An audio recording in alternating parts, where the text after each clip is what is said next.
Có thể bạn chưa biết, chỉ trong khoảng 20 năm trở lại đây, Hàn Quốc đã vươn mình trở thành một trong những quốc gia phát triển nhanh nhất châu Á.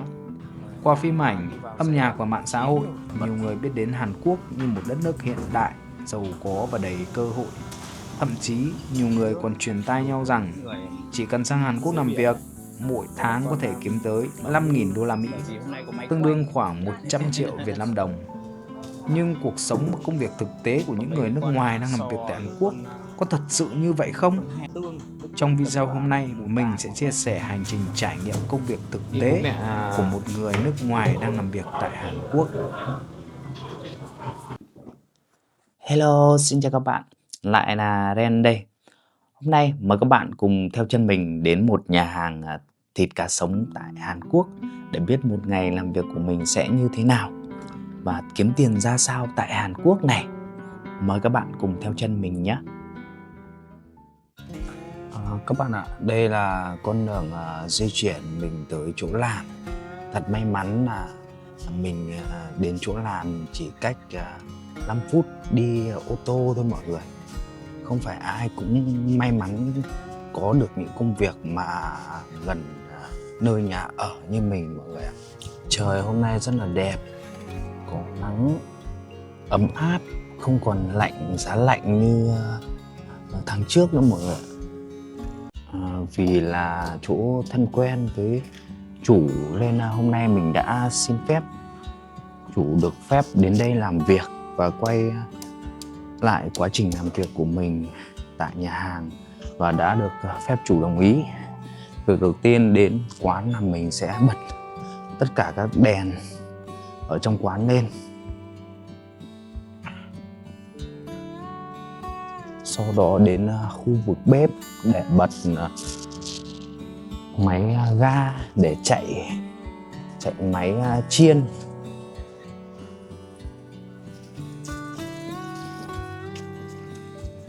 Lúc nào trước khi về, mọi người trong nhân viên của quán cũng sẽ phải xác nhận lại cái tình trạng của máy ga này để tắt đi cho an toàn trước khi rời khỏi quán mọi người. Sau đó là đến bấm máy chiên. Máy này chạy bằng ga.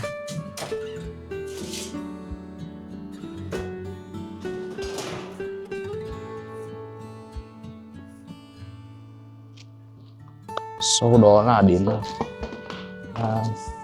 máy rửa bát mọi người ạ. Đây là máy rửa bát tại Hàn Quốc. Ở Việt Nam mình không biết là bao nhiêu tiền, chắc nó phải rơi tầm 20-30 triệu, cũng khá là đắt. Nếu mà không phải là nhà hàng thì cũng không ai đầu tư cả. Sau đó mình sẽ bật điện ở phòng bếp. Đây, hôm nay nơi này sẽ là nơi làm việc của mình. Sẽ là nơi làm việc một ngày của mình tại quán ăn thịt cá sống, nhà hàng thịt cá sống mọi người ạ. Hôm nay không có quá nhiều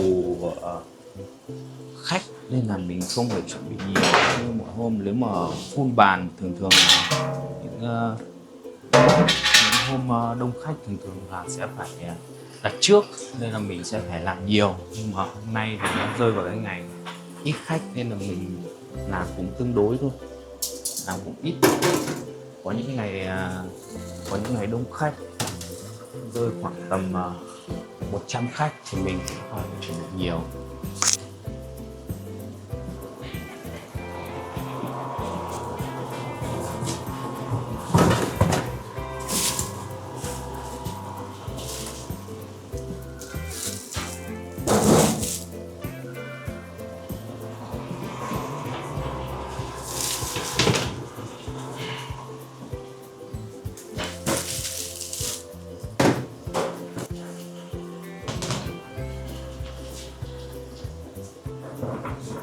Bắt đầu công việc vào khoảng 10 giờ sáng mọi người. Thời gian mở cửa nó sẽ là từ 11 giờ 30 đến 11 giờ 30 buổi trưa đến 8 giờ 30 buổi tối. Công việc này nếu bạn nào ở Việt Nam rồi làm bếp rồi giúp gia đình hay đi làm ở những nơi trải nghiệm trước khi sang Hàn Quốc này thì nó cũng đơn giản, bởi vì mình biết việc bếp rồi thì mình nhìn nhận công việc nó sẽ nhanh hơn. Cái kỹ năng mà phản ứng những công việc trong bếp thì nó sẽ được xử lý nhanh hơn. Mình chọn củ, mình chọn củ hành tây này xong ít khách nên mình sẽ chuẩn bị một chút thôi, không quá nhiều. Thường nếu có khoảng 100 khách thì mình sẽ chuẩn bị từ 12 đến 14 củ hành tây. Hôm nay nó chỉ có chục người thôi, chuẩn bị ít để chuẩn bị ngày mai. Ngày mai vẫn bán được, vẫn dùng lại được để bán ngày mai, nên mình sẽ chuẩn bị một chút để khi khách đến dồn dập, khách đến một lúc nhiều thì mình vẫn có đồ để mình bán được. Khi chọn xong thì mình sẽ phải bóc ra, thì sau đó thì mới bắt đầu thái. Những công việc này thì mình ở Việt Nam thì cũng tương đối như Việt Nam thôi, nó không phải là quá khó. Mình chỉ có thời gian chuẩn bị làm 1 tiếng cho mọi người. Thời gian bắt đầu làm là từ 10:30, chuẩn bị 1 tiếng là 11:30 là bắt đầu nhận khách. Khách buổi trưa thì bán những đồ ăn nhẹ, bán cơm với cả trứng cá biển đấy mọi người, gọi là al bạc, về tiếng Hàn nó gọi là al bạc. Anh quản lý của mình thì vừa mới đến, anh ấy nhìn thấy mình đang quay công việc như này thì anh chỉ cười thôi, rủ anh đấy làm cùng để giới thiệu cho mọi người trên thế giới biết Hàn Quốc, cuộc sống Hàn Quốc sẽ như thế nào. Thì anh ấy ngại, anh ấy không làm, anh ấy ngại lộ mặt mọi người. Mấy ít cách nên là mình làm ít, 2, 4, 6, 8 củ. Thường nhiều khách là mình sẽ làm từ 12 đến 14 củ. Hôm nào đông khách nhận 100 khách một ngày, chỉ khung giờ từ 4 giờ chiều đến 7 giờ chiều mọi người.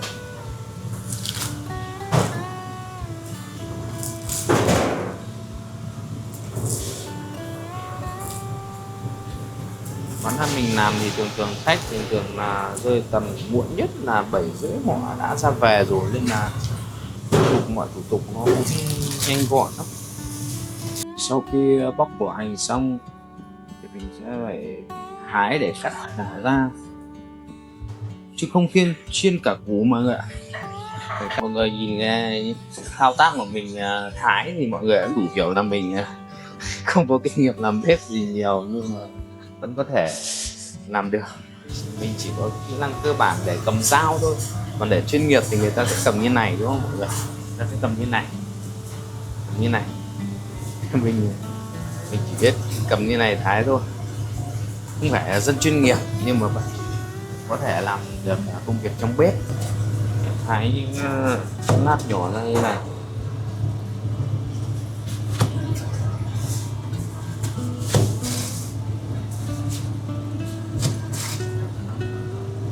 Công việc nó cũng không quá khó phải không các bạn? Nếu các bạn muốn cho bố mẹ của mình ở Việt Nam muốn tìm hiểu về Hàn Quốc, những công việc của Hàn Quốc như thế nào, thì hãy gửi cái video này cho bố mẹ ở Việt Nam. Việt Nam có thể yên tâm hơn, bởi vì bên này nó không quá nỗi vất vả, ai có thể làm được.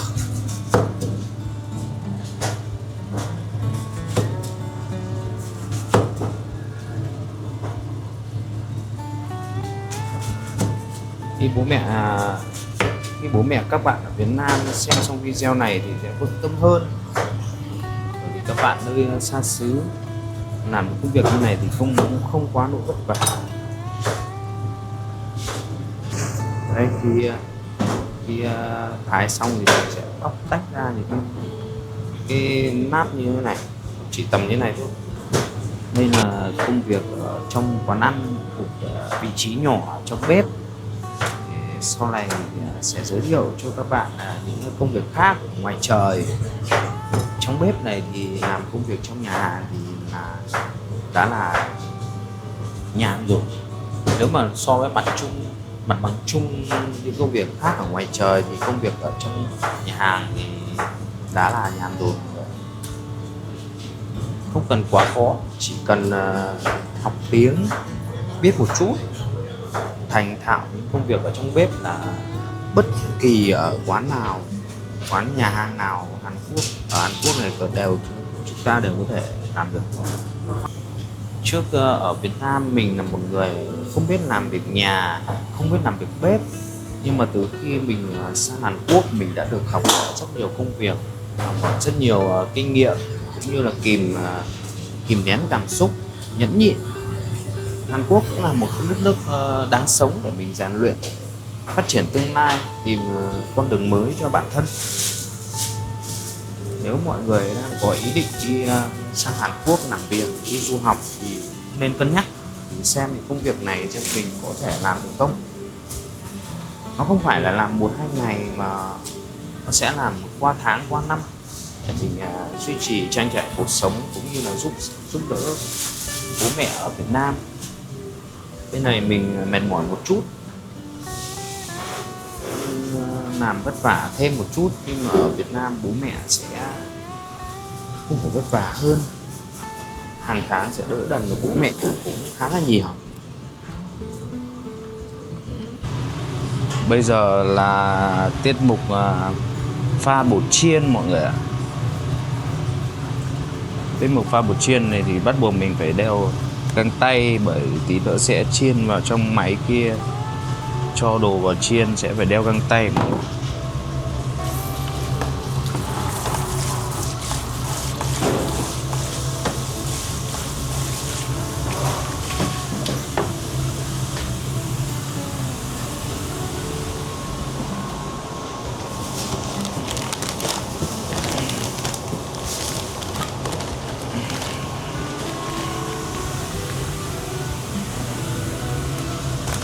Mình sẽ pha tầm 3 gói bột chiên.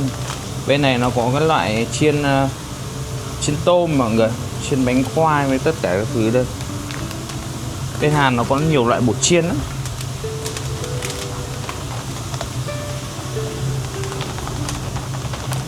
Có cả bột chiên nguyên chất lẫn bột chiên pha nữa mọi người.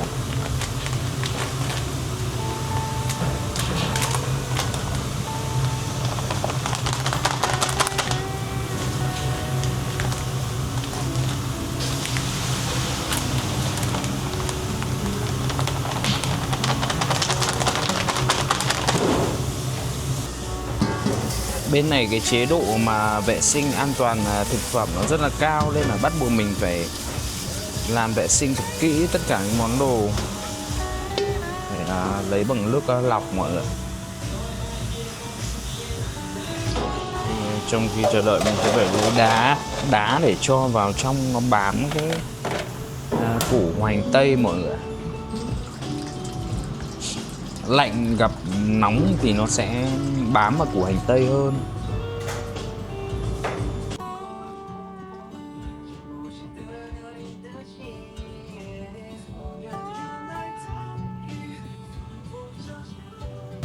Sau khi mình lấy nước xong thì mình sẽ đổ vào trong bột này để mình pha chế. Đổ sao để cho cái lượng nước và lượng bột nó sệt sệt, để sau đó mình đổ thêm đá vào nữa thì nó vừa mọi người.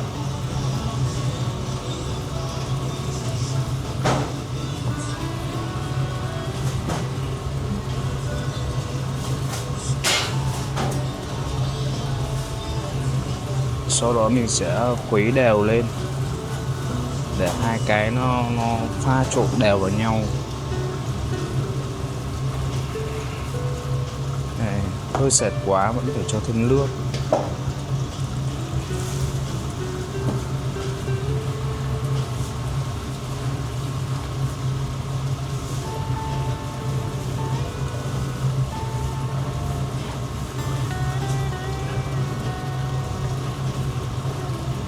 ở nhà mọi người hay làm bánh khoai hay làm ngô chiên thì sẽ thấy cái cảnh pha bột để rất là quen thuộc, đúng không?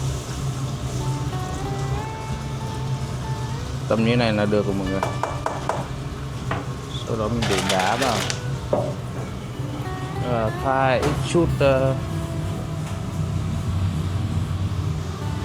rắc ít chút lá cây parsley mọi người. Parsley chung là có cái mùi hơi ngái ngái thơm thơm, tạo hương vị nó khác biệt một chút, nó không thuần khiết là mùi khoai chiên với cả củ hành chiên. Nó điểm một chút màu vào trong cái hương vị đồ chiên mọi người.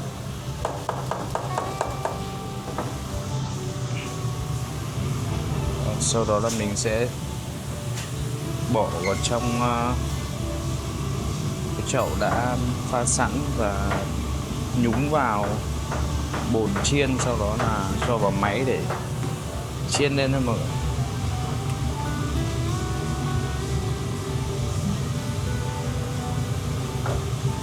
Món này thì ở Việt Nam mình chưa làm bao giờ, sang bên Hàn mình mới biết cái món này đấy mọi người. Nếu mà mọi người muốn ăn thử thì hãy làm như mình làm để xem nó có ngon không. Bổ sung, ai đang làm quán ăn nhà hàng mà muốn bổ sung cái món ăn phụ vào trong menu thì thử làm cái món này xem. Biết đâu những du khách người Hàn đến du lịch ở Việt Nam, người ta thích, người ta thấy cái hương vị quen thuộc ở Hàn Quốc, người ta thấy thích thì sao? Các quý anh chị đang mở nhà hàng thử làm xem sao. Nhưng món này nó cũng hơi mất thời gian đấy, mất tầm nửa tiếng đấy mọi người.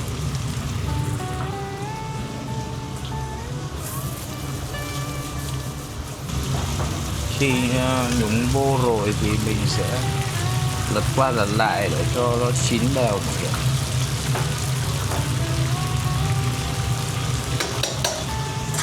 Cầm cái miếng phản thì lấy cái miếng phản rồi trải lên cái tấm giấy thấm dầu.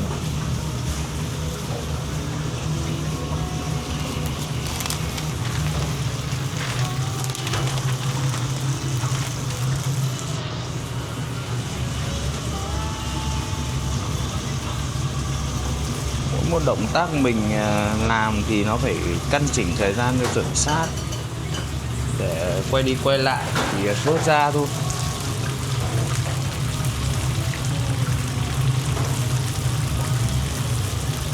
Đó mọi người, như thế này, nhưng mà chiên nó chỉ tầm vài phút thôi là có thể ăn được rồi.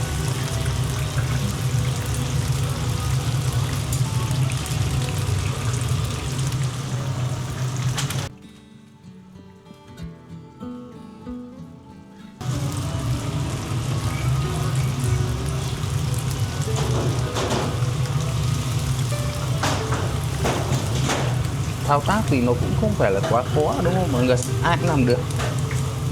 Trẻ con ở Việt Nam còn làm được, tầm 13-20 tuổi. Các em lớn chút rồi thì có thể làm được những công việc như này.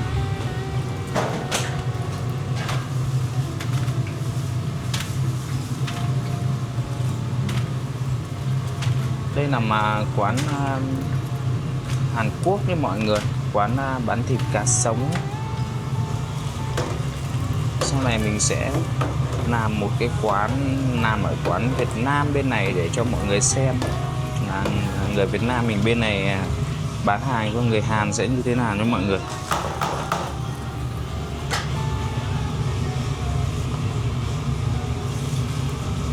Khi nằm trong bếp mà khi mình nhúng những cái đồ này thì mình thường phải đeo găng tay để đảm bảo an toàn, vệ sinh an toàn thực phẩm mọi người.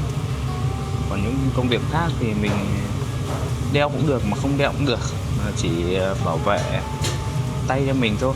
Còn công việc này là bắt buộc phải đeo găng tay để bảo vệ an toàn.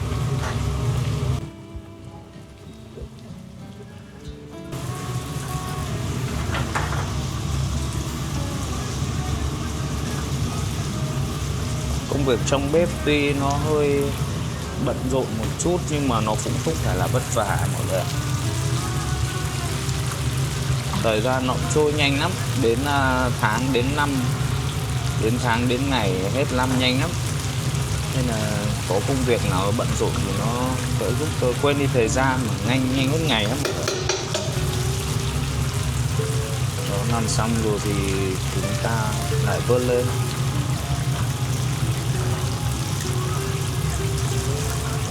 Để tránh cái tình trạng mà nó cháy thì là vút để thế này vừa tầm đấy mọi người. Cứ để cháy quá thì ăn không ngon, vì hơi chín vừa tầm thôi.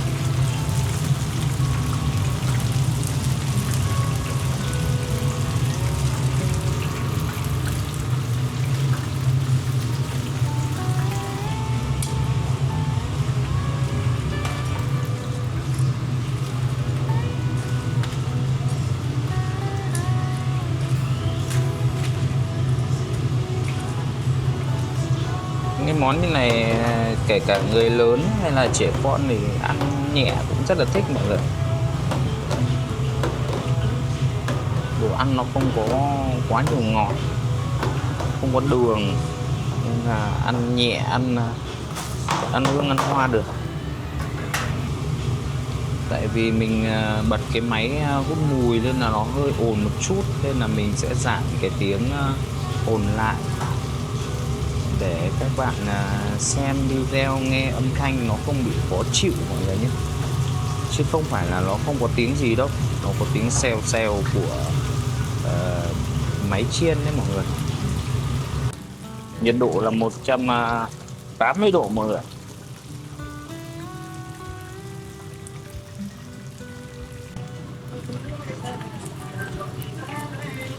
Chiên củ hành đấy mọi người, đủ đón tiếp 100 người.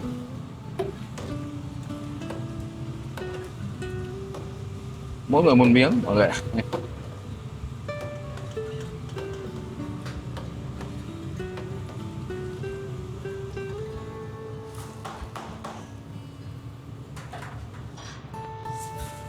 Rồi sau đây là mình sẽ chiên củ khoai lang. Vì hôm qua mình đã chuẩn bị khoai lang rồi, nên bây giờ chỉ việc cho vào và chiên lên thôi mọi người. Vì là thái bằng máy mà quay bằng tay mọi người, nên là những cái nhát thái, những cái miếng nó sẽ rất đều nhau. Nó như này, nó mỏng như này thôi mọi người, mỏng như này thôi, đều như nhau luôn. Cho vào chiên thôi mọi người. Khi mà nhúng đủ tầm của bột chiên thì mình sẽ cho vào chiên thôi.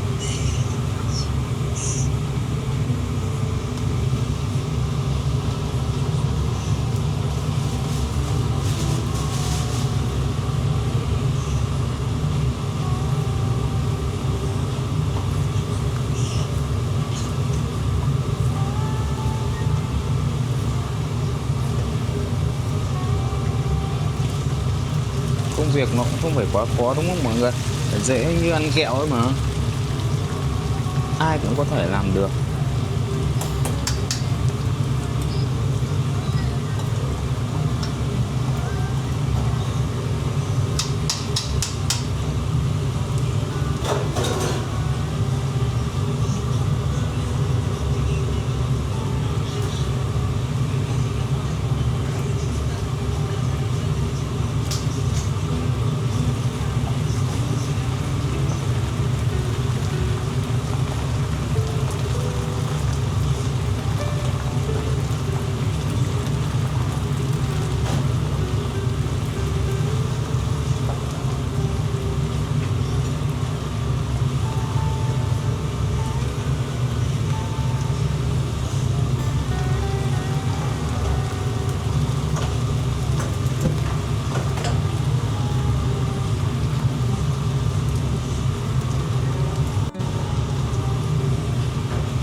Khi làm xong lượt đầu tiên thì mình sẽ đổ lượt thứ hai vào.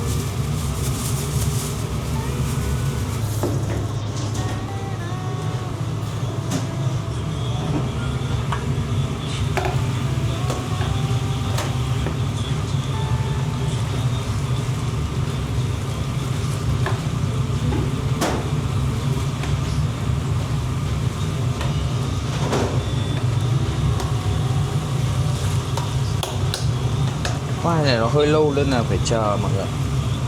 Nó không nhanh như củ hành nên phải chờ. Hôm nay là có một chút cá, tí nữa mình lại chiên cả cá này mọi người. Đây cá chiên. Nó dùng hôm qua đồ tươi không hết.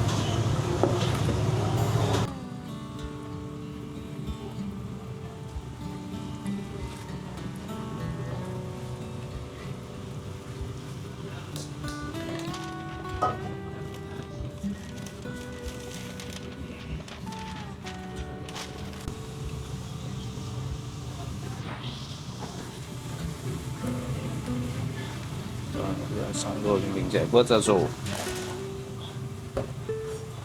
Thành quả sau 10 phút chiên.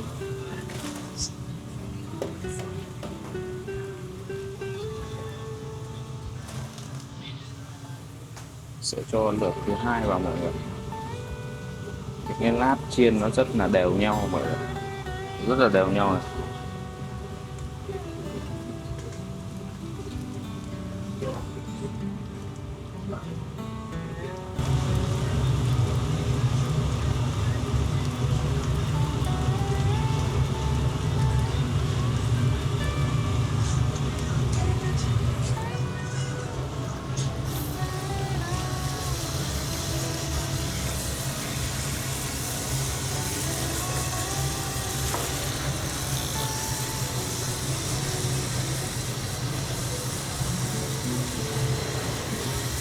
Sau khi làm gần xong thì mình sẽ phải rửa dọn lại bếp cho nó lúc nào nó cũng phải sạch sẽ, gọn gàng.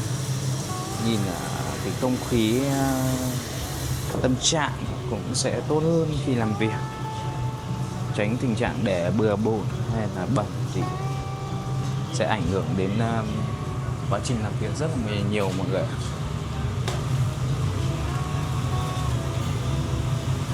Sau khi chiên vào rồi, sau khi bỏ qua chiên vào rồi thì sẽ đến tiếp mục là chiên cá mọi người.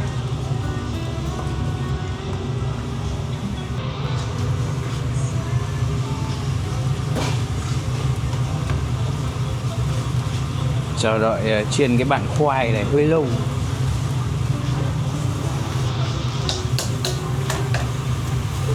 Thời gian bắt buộc nó quy định nó phải như vậy nên là không còn cách nào khác, chúng ta phải chờ đợi để chiên thời gian đủ chín.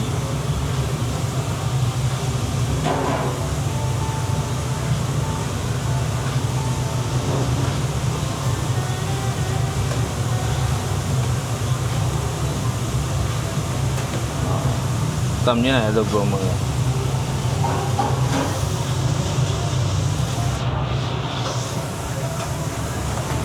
Nó vớt ra thôi.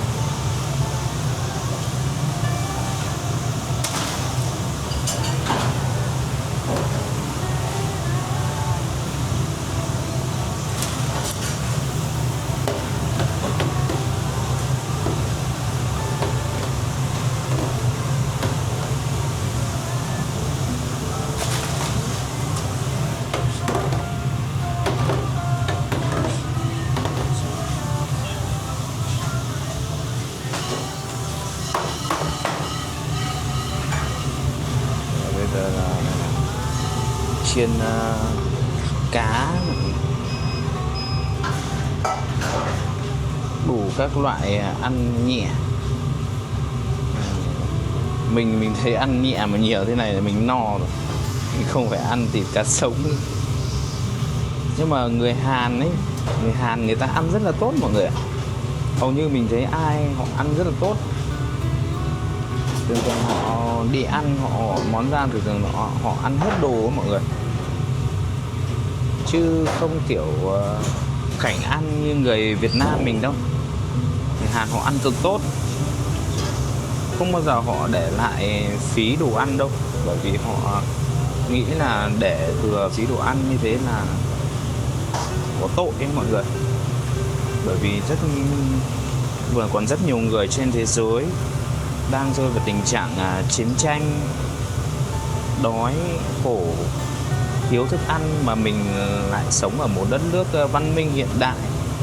có đầy đủ đồ ăn mà mình ăn lại để thừa như thế là rất là phải tội đấy mọi người. Nên là đi ăn ở đâu chúng ta hãy cố gắng gọi phần ăn vừa đủ và cố gắng ăn hết đi.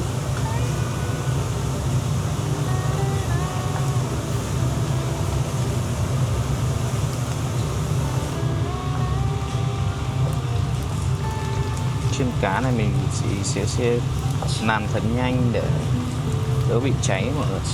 Cá này nó cũng rất nhanh chín nên là mình phải chiên thật nhanh.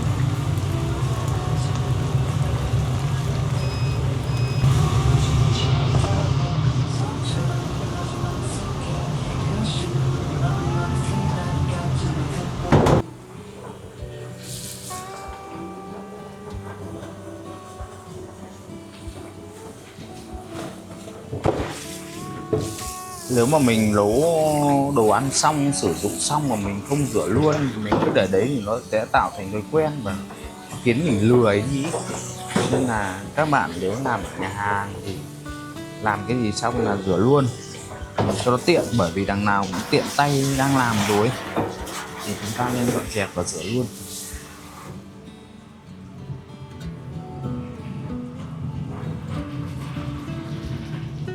Đó, sau khi mà rửa xong mình quay lại chỗ chiên cá lúc đấy thì nó cũng đang đi vào giai đoạn chín rồi, chuẩn bị có thể vớt được rồi.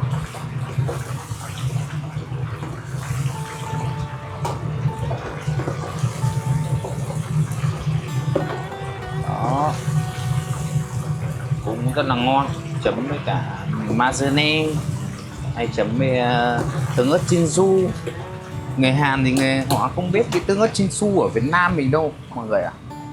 Nếu mà biết tương ớt Chinsu thì có thể là họ sẽ ăn cùng với tương ớt Chinsu đấy. Xong thổ ra, sau khi chín thì mình sẽ vớt ra cái thổ riêng để tí mình set up một cái set cho nó tiện, chứ để chung đồ là sau setup nó sẽ là khó rối.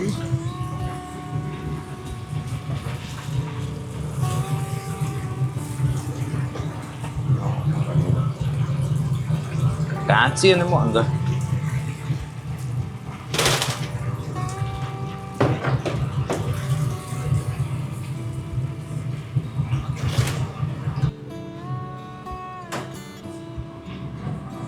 Đó, sau khi làm xong mình sẽ có thói quen là mình sẽ dọn dẹp lại tất cả.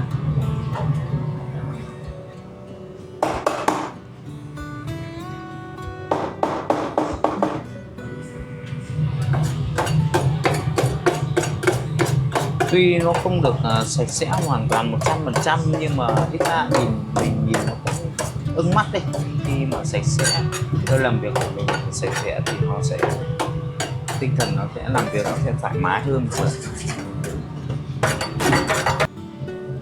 Đồ phải sắp xếp lại vị trí cũ rồi.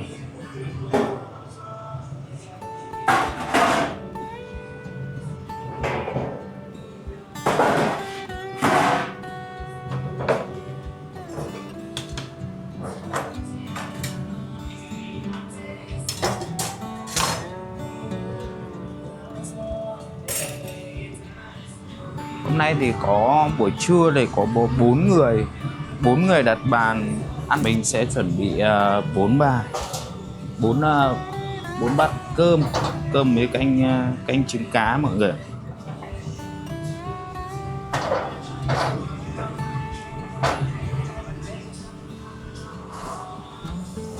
Mình sẽ quét cái dầu vào ở trên, đổ sạch nước đi, quét dầu vào, sau đó là cho cơm lên và cho những thứ nguyên liệu để chuẩn bị đón khách.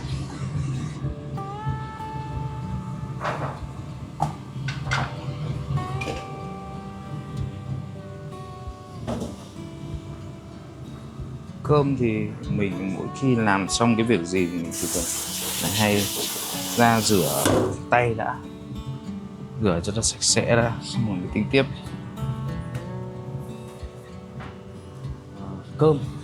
cơm thì lấy ở bên ngoài.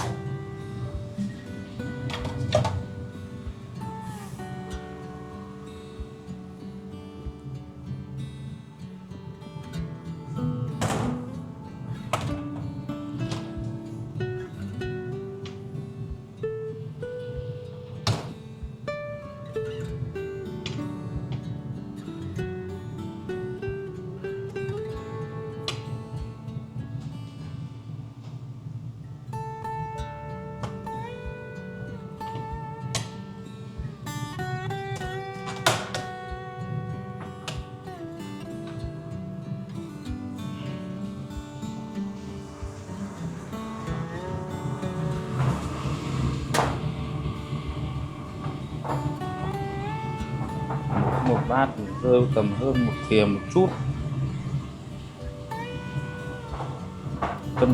tương đối chứ nó không có trọng lượng. Chủ yếu là họ ăn thịt cá sống vào buổi trưa. Người Hàn này thì người ta ăn sáng thịt sống, trưa thịt sống và tối cũng thịt sống. Họ đam mê thịt sống ra mọi người. Tại vì môi trường địa lý hay là thời tiết mỗi một đất nước nó khác nhau, nên là những cái món khẩu vị của mỗi nước nó khác nhau mọi người. Đây mình sẽ vào lấy nguyên liệu để làm al bạt. Tiếng Hàn nó là al bạt, tiếng Việt nó là cơm trộn, trộn với cả trứng cá biển.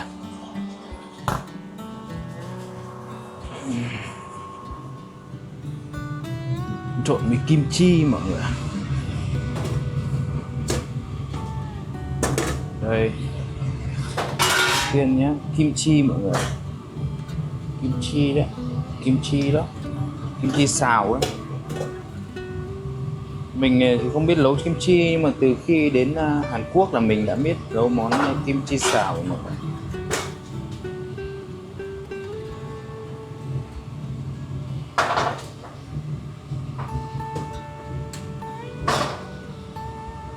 Kim chi xào, sau đó là cho củ cải vàng này. Cái này khả năng là họ ướp cái gì đó thì sao nó hơi ngọt ngọt, mình cứ gọi tắt là củ cải ngọt đi. Sau đó là cho trứng cá này, trứng cá biển đấy mọi người, trứng cá biển.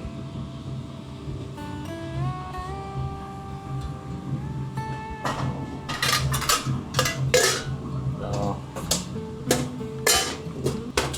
4 người thôi.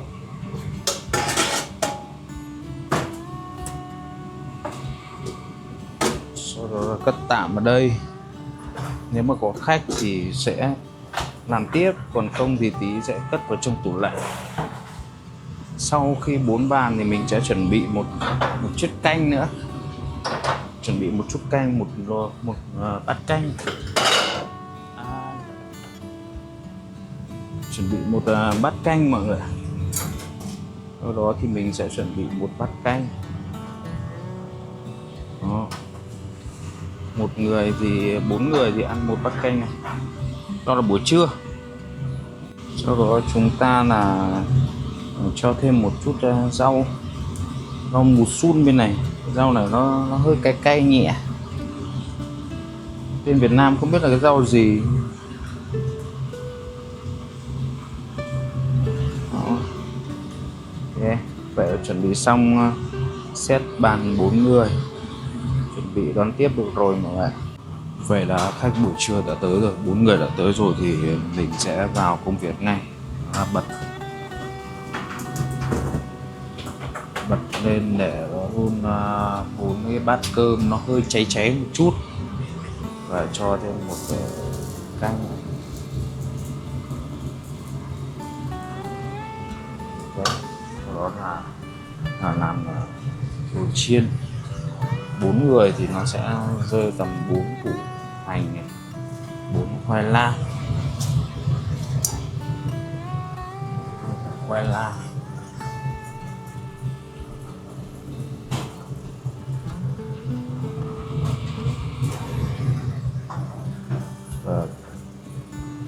món cá chiên.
Sau đó là mình sẽ rắc kim rong biển lên.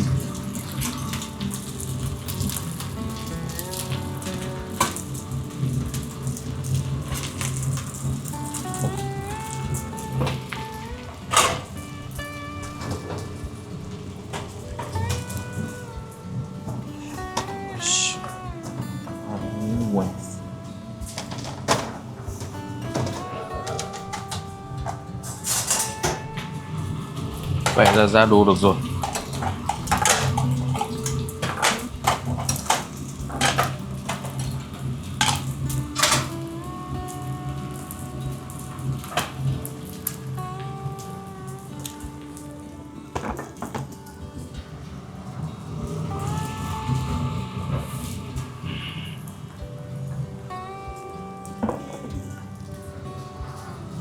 Sau đó là đến canh, nguyên liệu để làm canh.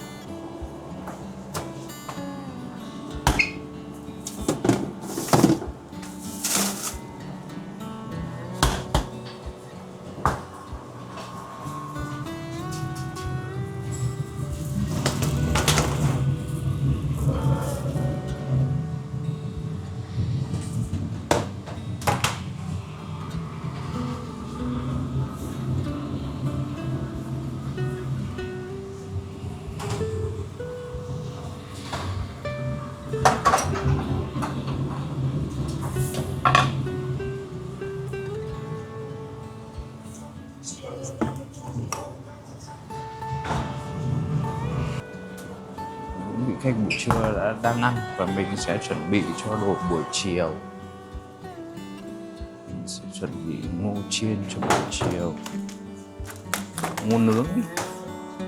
Mình cũng không hiểu tên gọi của nó là gì, mình chỉ biết cho ngô lên máy nướng trộn với cả vazene và phóng mát để cho lên máy nướng hợp lý. 4 người một bàn mọi người.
Cái hộp này thường thường bảo quản được 2 đến 3 năm, hạn sử dụng của 2 đến 3 năm. Cái hộp ngô họ đóng sẵn ở trong hộp này.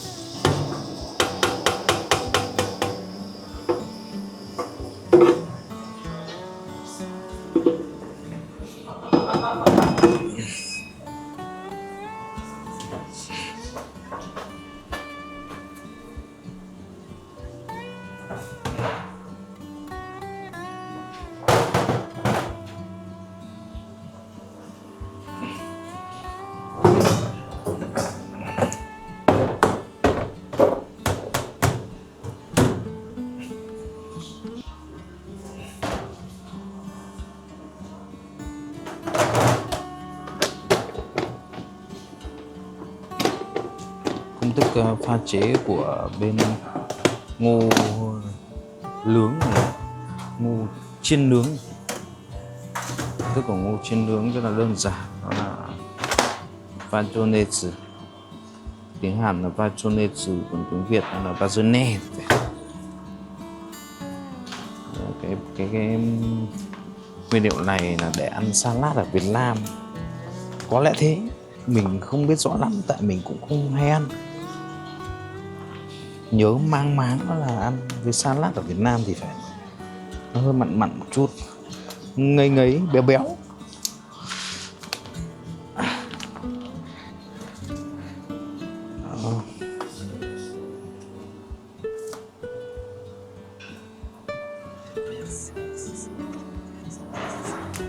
Bỏ thêm một chút đường cho nó ngọt ngọt.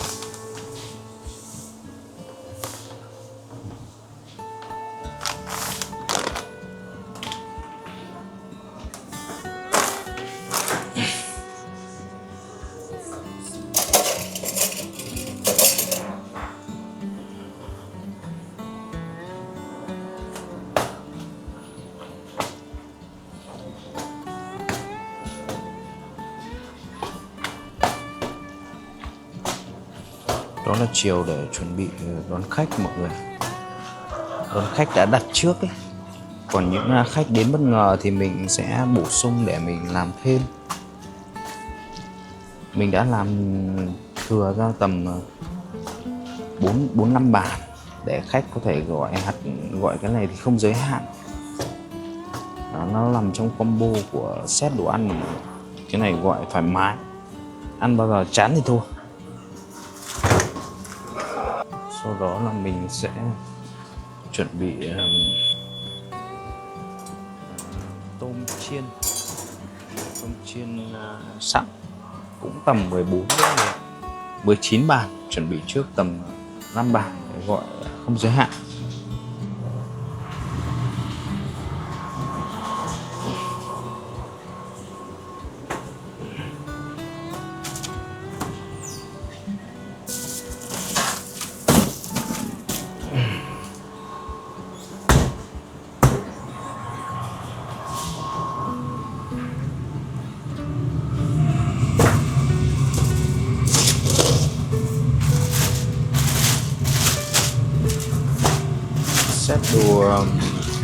Set đồ tôm chiên này thì rơi tầm 2 con một bàn.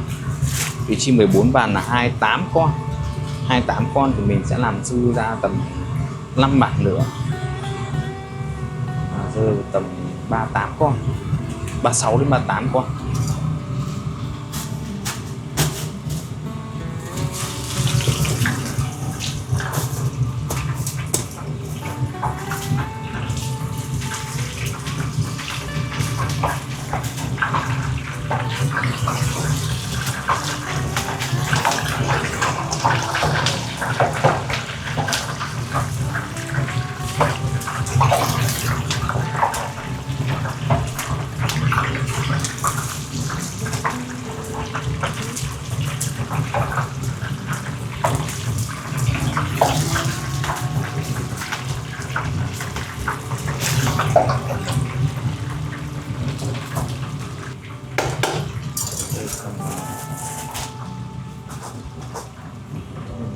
Tầm 38 con, rồi tầm 19 bàn nữa mọi người.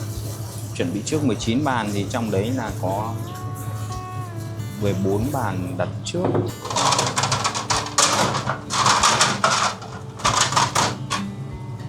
Mình chuẩn bị điện trước, chiều chỉ mang ra thôi. Khách buổi chiều đặt tôi thấy là mang ra thôi.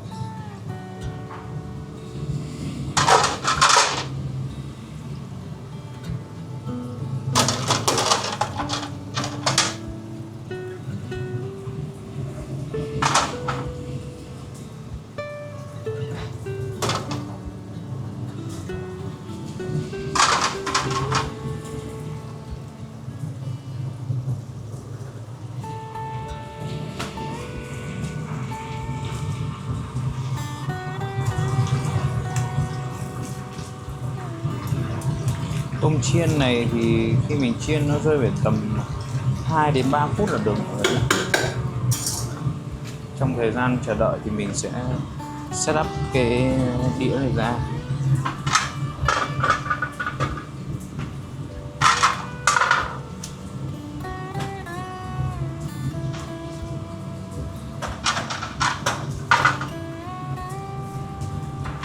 Thời tiết hôm nay thì cũng ấm dần rồi, chuyển sang sắp sang tháng 3 dương lịch năm 2026 rồi. Thời tiết ấm dần nên sắp tới sẽ phải mặc những bộ đồ mùa hè để làm, chứ bên trong bếp này rất là nóng. Tất cả những quán ăn ở bên Hàn Quốc này trong bếp đều nóng luôn mọi người, không phải quán nào cũng có điều hòa để có thể nắp bên trong phòng bếp được. Khi chiên xong thì nó sẽ chuyển sang màu này mọi người.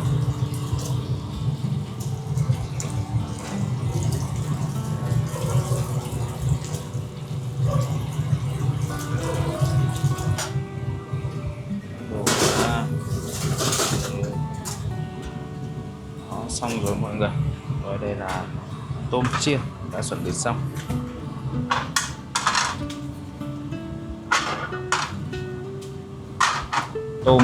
Tôm chiên,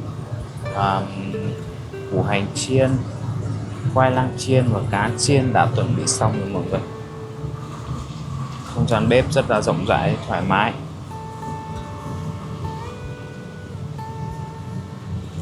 Ngô nướng chiên đã chuẩn bị xong rồi.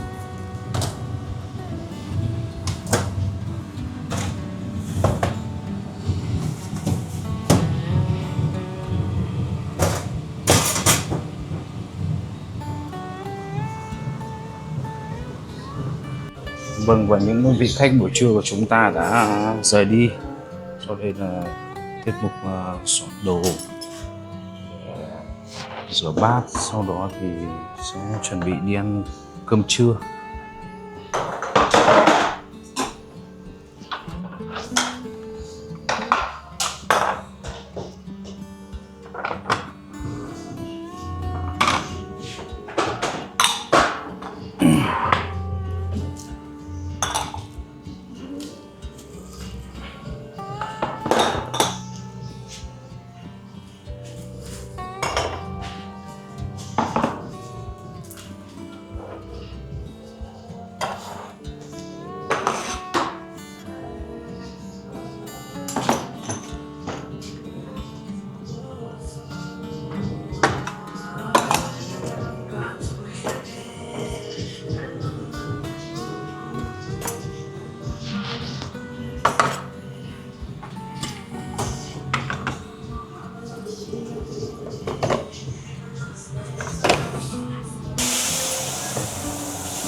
Rửa bát thì không cần quá nhiều kỹ năng, chúng ta chỉ cần đưa tay nhanh gọn, rửa bát điêu luyện, đánh đi dây cực đỉnh là được. Nghề rửa bát bên này được các bạn du học sinh yêu mến gọi là nghề đánh DJ mà không làm mà đòi có ăn thì có ăn đất thôi mọi người. Nên là bắt buộc chúng ta phải làm, trau dồi kiến thức, kinh nghiệm, rèn luyện về kỹ năng bản thân, sau đó mới nghĩ đến mục đích là kiếm tiền được. Có chăm chỉ thì mới kiếm được tiền, nghe nào cũng thế thôi.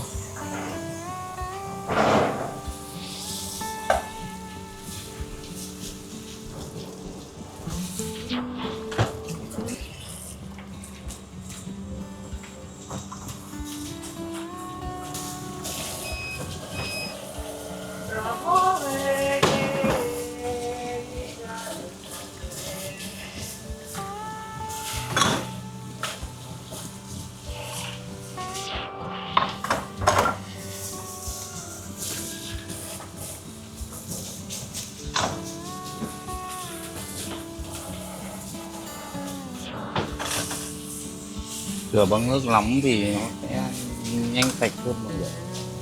Nước nóng và dầu rửa bát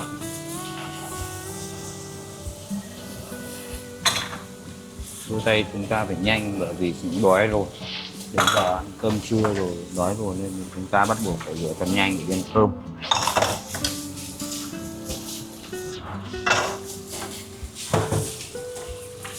Trên con đường thành công không có dấu chân của kẻ lười biếng và cũng không có ưu tiên thật chăm chỉ thì sẽ đạt được những thành quả nhất định.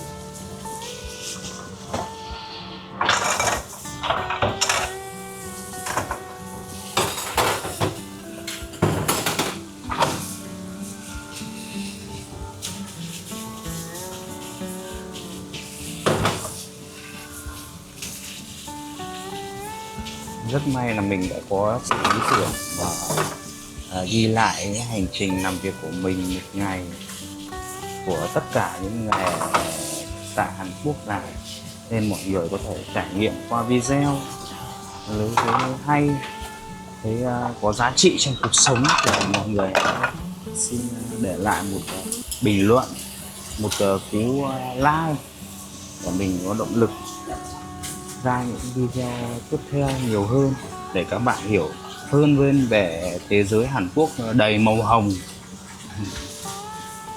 như các bạn đã từng mơ ước. Đối với những người chưa đi được Hàn Quốc thì muốn hiểu hơn về Hàn Quốc để suy nghĩ sau đó đưa ra quyết định có nên đi Hàn Quốc hay không, và để cho những bậc phụ huynh cha mẹ ở Việt Nam, những người có người con đang sinh sống và làm việc tại Hàn Quốc hiểu được con của họ làm công việc như thế nào, có vất vả lắm không, chạy qua mưa nắng như thế nào để kiếm được đồng tiền trang trải cuộc sống. Nếu dư giả thì sẽ hỗ trợ để gửi về đỡ đần bố mẹ. Rất mong các cô chú anh chị em thấy video này có ý nghĩa thì hãy để lại một lời bình luận, một chia sẻ, một cái thả tim, thả like cho video này. Con cảm ơn cô chú rất là nhiều.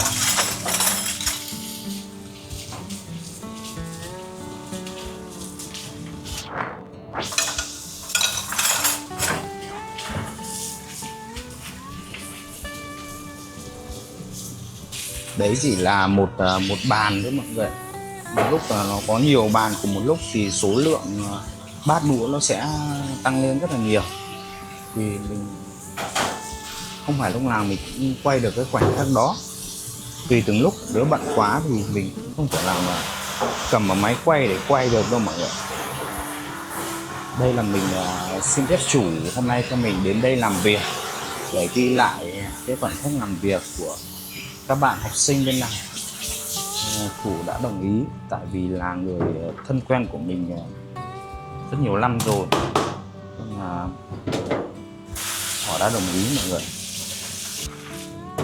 Ở môi trường làm quán này thì mỗi người có một việc riêng, nên là chúng ta phải tự biết những công việc của mình phải làm. Mình đôi khi mình quen việc rồi thì mình sẽ tự động làm những công việc của mình, không cần phải ai nhắc nhở, thì nó sẽ thoải mái hơn trong môi trường làm việc của các bạn. Thời gian đầu chúng ta đến nhận việc thì chúng ta nên quan sát những người đi trước, sau đó chúng ta làm theo và học, tự biết nhìn nhận công việc nào lên làm trước, lên làm sau, để chúng ta có một cái chế độ automatic ấy, chế độ tự động làm việc. Khi mà làm được việc rồi thì sẽ chẳng còn ai nhắc nhở nữa, và chủ tự nhiên lại quý, lại yêu quý. Đôi khi doanh số cao thì có thể thưởng những ngày lễ, ngày Tết, những ngày vất vả thì chủ cũng có thưởng thêm. Có những trường hợp như thế là có mọi người. Đấy, sửa xong rồi thì bây giờ mình sẽ cất lại.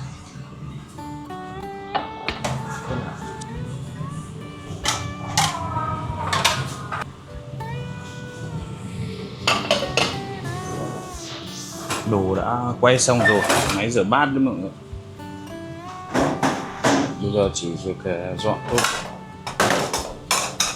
Đồ rất là bằng nóng.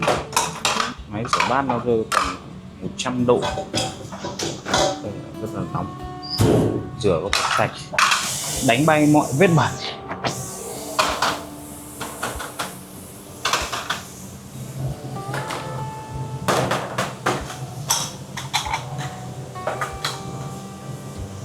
Dọn xong thì mình sẽ để lại những vị trí của nó chính xác.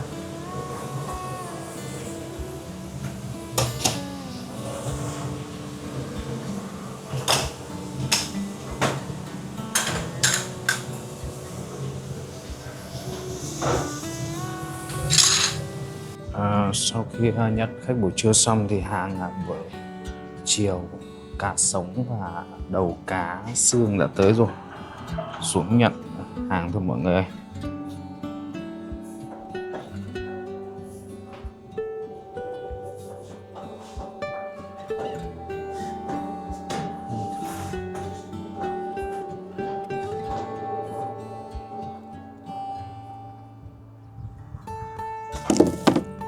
Có con mỏng đỉnh và xương cá và đầu cá những hàng này.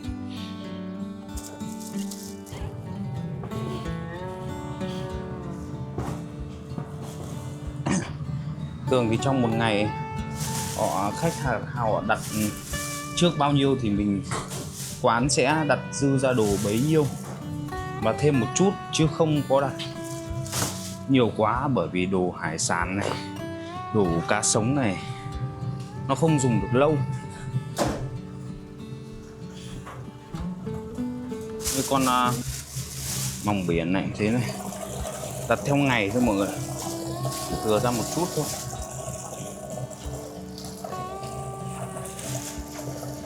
Mang đến thì bỏ vào bể luôn.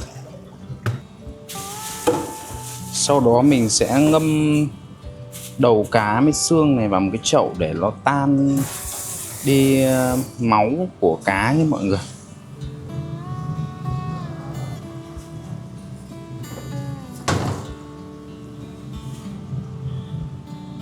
Mình sẽ ngâm vào trong cái chậu này để nó tan đi.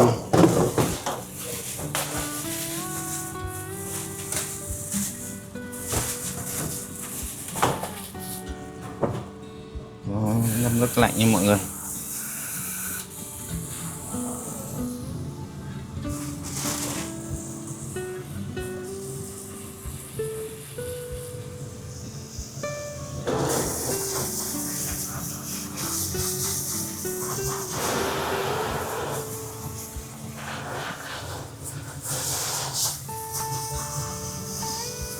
Buổi chiều là mình sẽ rửa lại một lần nữa, sau đó là mình cất tủ lạnh.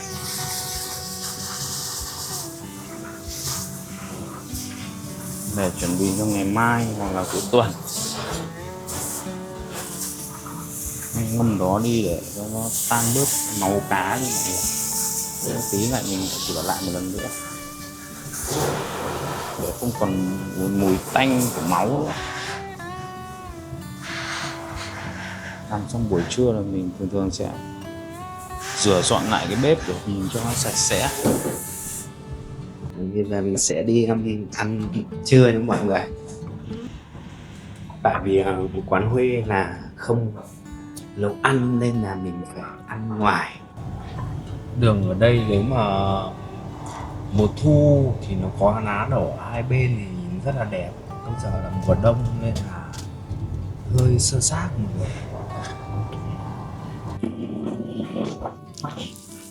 Bởi vì là buổi trưa ở quán thịt sống kia không thể nấu ăn nên là mình ăn một quán khác mọi người.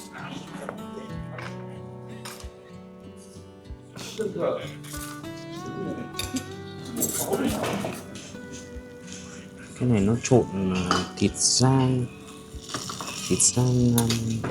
cái bột và ớt bên này, một chút hành.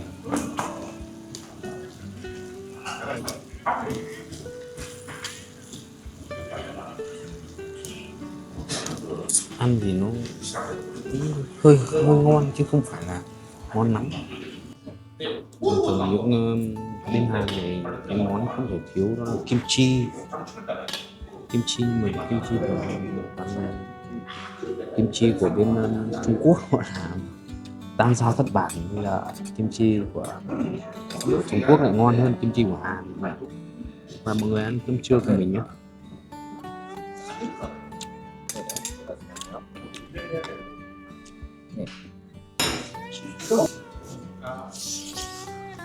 Bản mình hôm nay mình không nói trước đâu, không quản đến là ăn cái gì thế nào.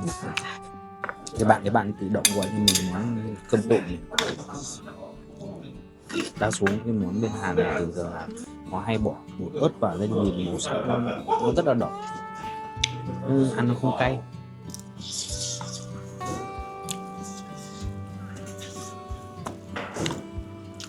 Nhưng với mình một chút thôi, mình không ăn cay nên là bỏ một chút thôi là mình đã cảm thấy cay rồi.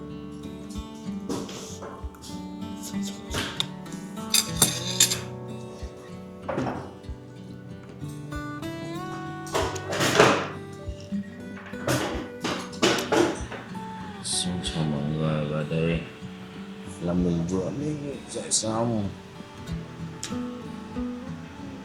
Bây giờ là 3 giờ kém chiều mọi người à.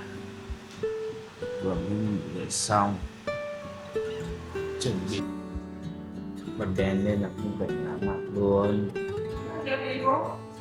Nè, hello, xin chào người giúp việc Hồng Anh.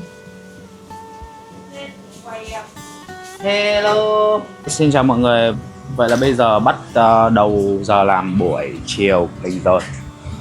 Ở đây là có một bạn người Việt Nam, người giúp việc Hồng Anh đã đến giúp việc cho mình rồi. Bây giờ mình sẽ chuẩn bị đồ cho bạn đấy, để bạn đấy làm những con bào ngư này ra. Mình sẽ chuẩn bị đồ cho bạn đấy. Anh chuẩn bị đĩa này cho em nhá. Ok em.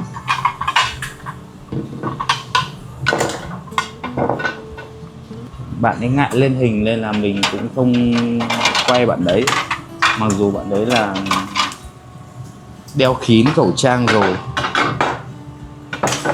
Bao nhiêu bạn em nhỉ? Ok. Đâu, anh tưởng là 17 hay sao mà? Em có đếm nhầm không? Ba kia bảo 17 mà.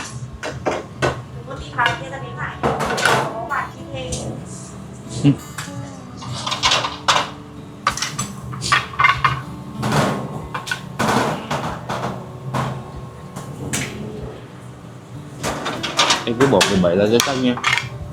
Tí đếm lại.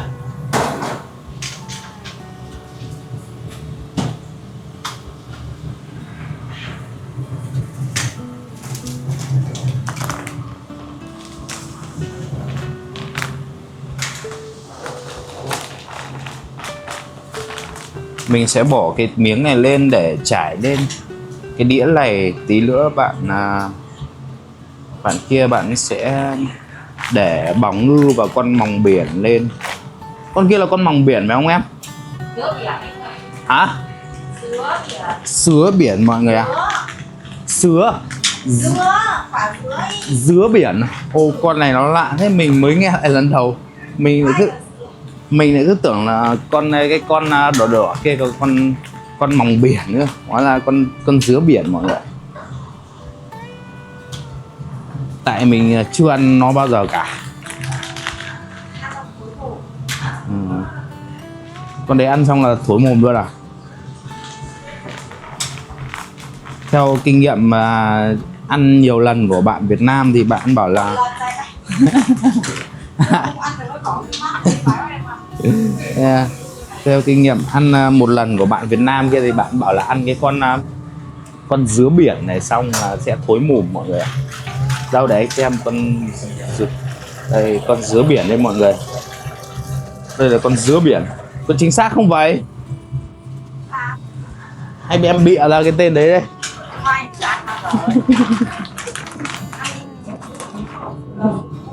Mình ngửi mùi nó dây vào người là mình đã thấy thối thối rồi, là mình không ăn.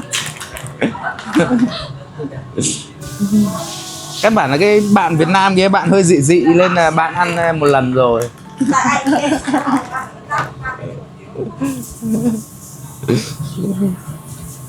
Kiểu như tuổi trẻ bây giờ cái gì cũng phải thử ấy, không phải em mình. Mình là mình có tuổi rồi nên là mình không thử. đi tiện đầu tuổi thọ hơn.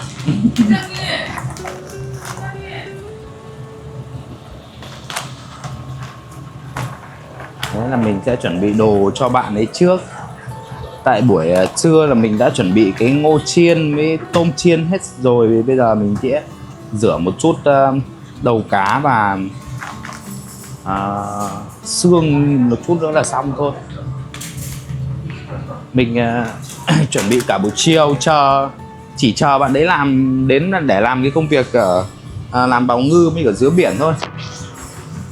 Bạn gái Việt Nam này đi làm chăm chỉ lắm, không nghỉ ngày nào luôn, không cần ngày nghỉ luôn.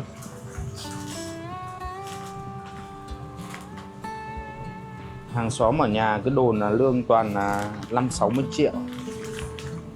Con em đối lương 200 triệu. Yeah. Tiền cướp à? Cũng được. Ngày đi làm tối đi ăn cướp thì lương sẽ được 200 triệu Việt Nam đồng mọi người. Thế cho nó chú ba khỏi cái lương với xong rồi. Yeah. Nói chung là ai có con cái đi nước ngoài thì thường thường là hàng xóm hay đồn là lương toàn 100 triệu đến 200 triệu thôi mọi người. Thực tế thì chỉ người trong cuộc mới biết thôi. Cuộc sống ở bên nước ngoài này, duy trì cuộc sống đã là một điều tốt đẹp rồi, lại còn lo lắng gửi tiền về đỡ đần cho bố mẹ thì đó là một bài toán cũng rất là khó đấy mọi người. Để dư ra được một số tiền để có thể giúp đỡ mọi người ở nhà thì cũng là một bài toán rất là khó. Các bạn còn phải đi học và đi làm. Chi phí đóng sinh hoạt, cuộc sống bên Hàn Quốc này, ăn uống, phương tiện đi lại, điện thoại, tiền nhà, tiền điện, tiền ga, tiền đi date, đi hẹn hò mọi người. Nhiều khoản chi tiêu phát sinh. Như là có một đêm nọ mưa buồn, mưa rét mướt lạnh giá, nhưng mà chỉ cần một cuộc điện thoại hẹn đi nhậu thôi là sẵn sàng bắt taxi lên đường. Ví dụ như bạn Việt Nam này là một điển hình. Đúng không em? Chỉ cần một cuộc điện thoại là em có thể sẵn sàng lên đường. Đi nhậu. Điều thế hôm giờ vừa kể với anh sao anh có bóc phốt đâu mà lo.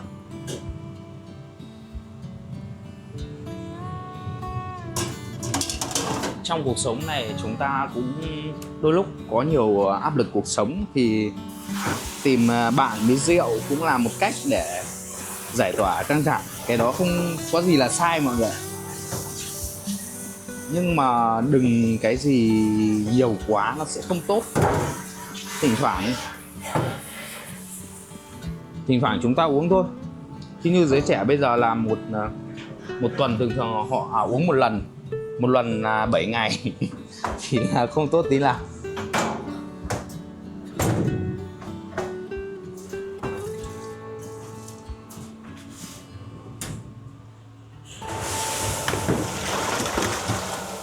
Đó, bây giờ là chúng ta tiết mục rửa đầu cá và xương cá để chuẩn bị cho ngày mai mọi người.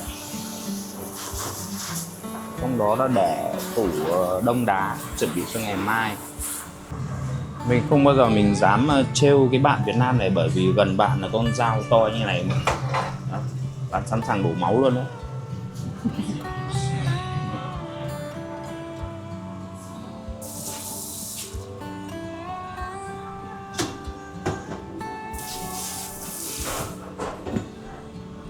Tại vì cái xương này nó hơi to lên, phải chặt nhỏ ra thì mới cho vừa vào cái bát đấy mọi người.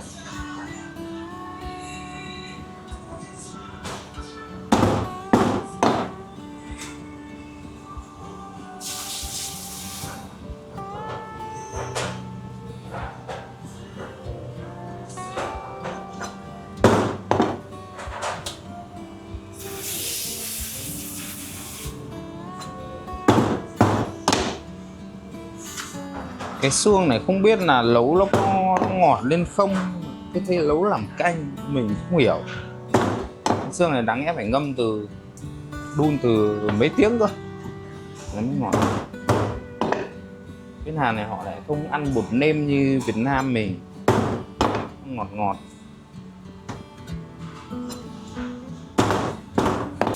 Không biết là các bạn có ngại cái việc trong bếp như thế này không, nhưng với mình thì mình không ngại việc gì cả, miễn là làm ăn chân chính và có tiền là mình cũng không ngại.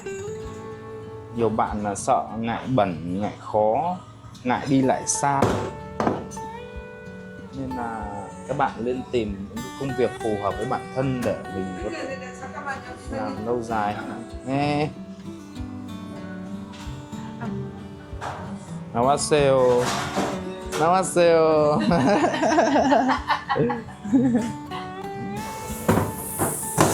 Sau khi chặt xong thì mình phải rửa ngay cái thớt này đi để cho nó sạch. Lần sau mình dùng tới thì nó đảm bảo vệ sinh an toàn.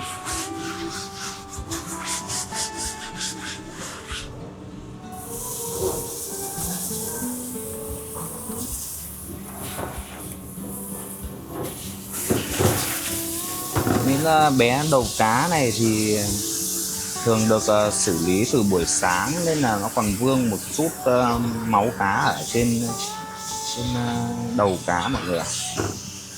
Còn vương thêm một chút như này nên là phải rửa sạch cái chút máu này đi để khi mình ướp với nước muối thì nó không bị tanh.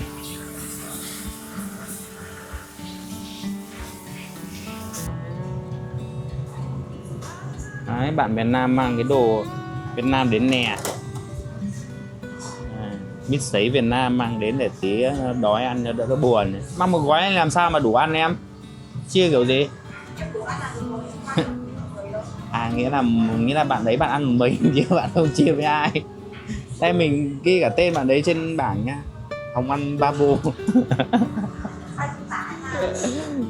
Hồng An à? Hồng An đúng không?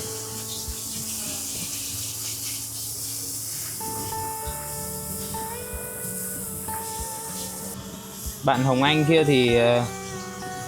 thì bạn ấy, sắp tới là bạn bận thời gian cho tình yêu nên là không có thời gian cho công việc nhiều.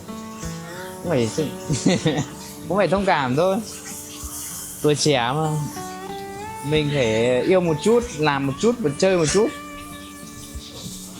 Hả?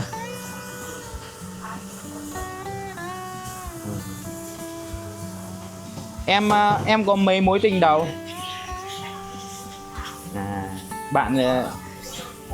Bạn chưa dí cò các bạn ạ. Chưa có gì. Các bạn là có muốn là làm quen với bạn đấy thì hãy bình luận ở dưới để mình cho thông tin info, địa chỉ Việt Nam nơi bạn ấy ở chứ không phải là địa chỉ bên này. Nhìn cái dáng cắt cá đã biết là không phải người làm bếp rồi các bạn.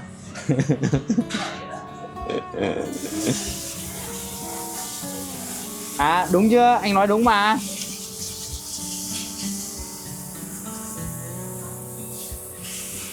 Đa số những bạn sang Hàn này ở nhà thường không phải làm gì, nên là sang đây nó còn nhiều bỡ ngỡ.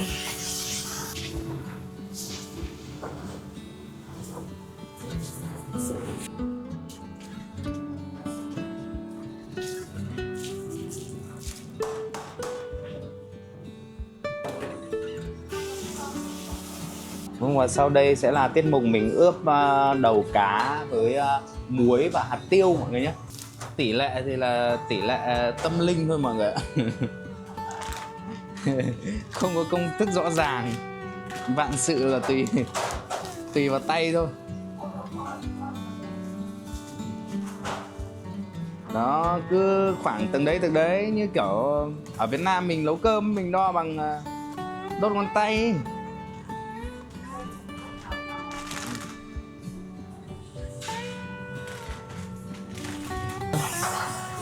sau nhiều lần thất bại thì mình mới có cái sự nhìn nhận đúng đắn về cách pha làm sao để cho vừa mặn mặn một chút, nó không phải mặn chát nữa.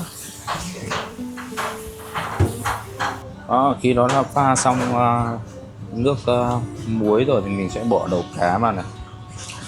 1 2 này, 3 4 5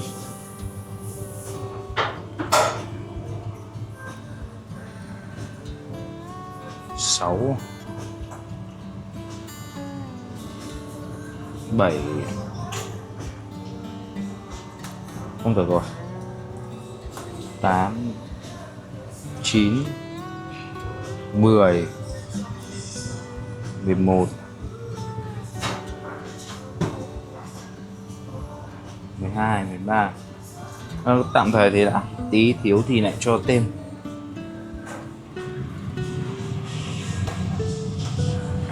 Bạn nào yêu quý thì có thể donate cho mình để bạn người Việt Nam kia bạn tháo khẩu trang ra, bạn xin chào mọi người nhé.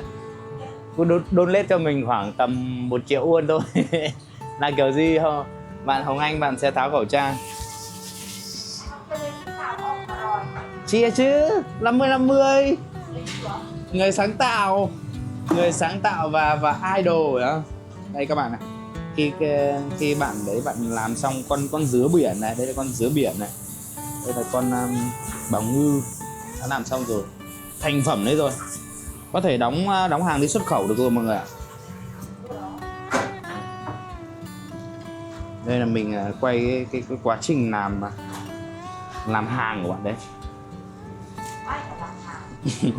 Khi mà thái xong thì sẽ đưa lên từng đĩa như này, 2 con một đĩa mọi người nhé, 2 con bào ngư và 2 con hai con dứa biển một đĩa. Đó. Đó, bắn vào áo rồi. Đã được con dứa biển này lưu hương tại áo. Điều mà em không mong muốn nhưng nó vẫn cứ xảy ra.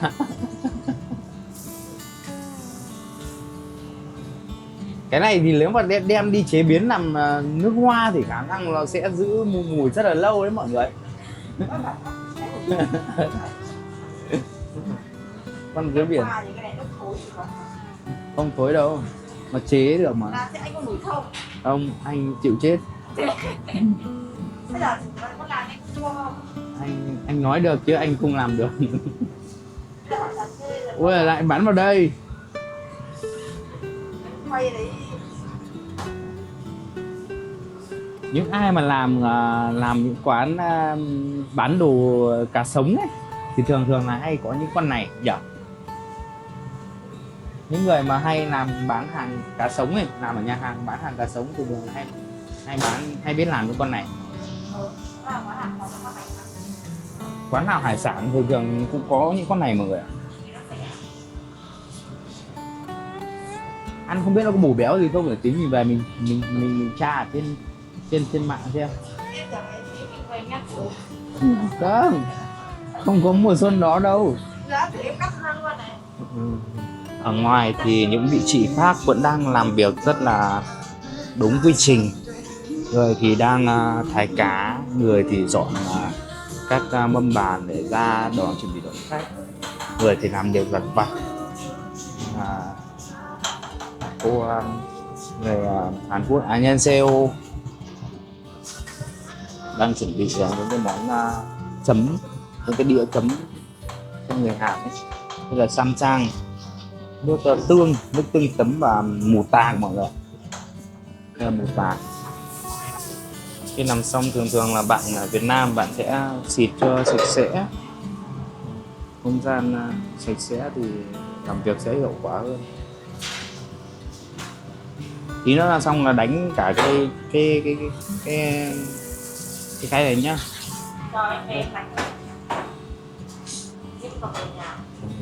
Nếu mà để chờ cái bạn này bạn đánh khả năng lâu lắm, tí nữa mình sẽ đánh.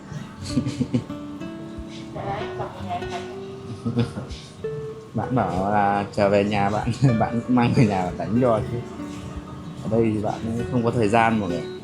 Đó. Bây giờ là chuẩn bị bắt canh thôi, chuẩn bị để cho xương vào canh để làm bắt canh mọi người. Khi làm xong con dứa biển và con bòng thì sẽ rắc cái này lên.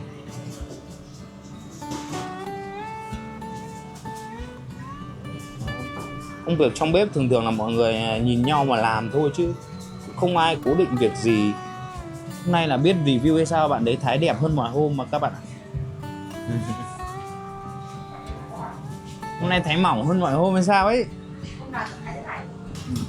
Giờ là mình sẽ cho xương vào trong bát.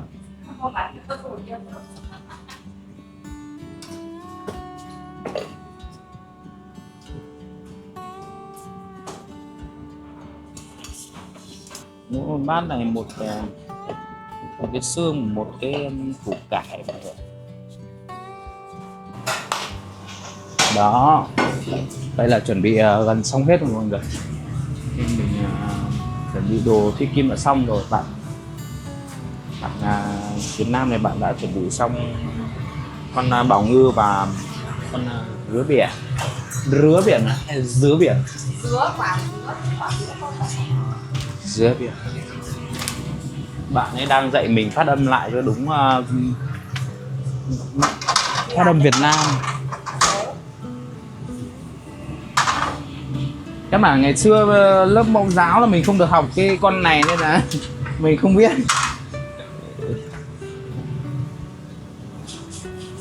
Vậy là chuẩn bị được chào đón khách. Sau khi đã chuẩn bị hết đồ xong, mất thời gian là 1 tiếng để chuẩn bị mọi người. Và bây giờ là giai đoạn mình sẽ chuẩn bị cái ngô chiên. Khi mà tất cả mọi thứ đã chuẩn bị xong hết rồi, ngô chiên cho mọi người. Đó, xong tí là cho rắc format vào mọi người, rắc format ở trên xong rồi lứa là xong rồi. Mình setup khoảng tầm 12 đĩa, thiếu thì mình sẽ cho thêm. Ok. Ấy bảo bao nhiêu lần rồi, làm xong này cứ để vứt ở đây. Cái bạn này nhá, làm xong là không chịu vứt đi, không chịu dọn dẹp. Cái này không lấy được chồng rồi. Đó, khi mà trải xong cho ngô ra đĩa rồi thì bây giờ sẽ cho cái format. Cái này là format đúng không? Chi trừ là format gì nữa? Anh nào á? Không biết là cái gì. Phô mai à? Cái này là phô mai mọi người.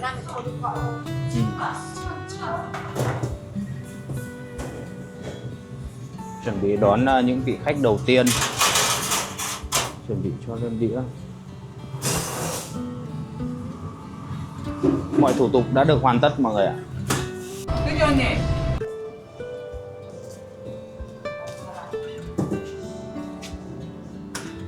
Đây là khung cảnh mọi người chuẩn bị vào khung giờ đón chào khách.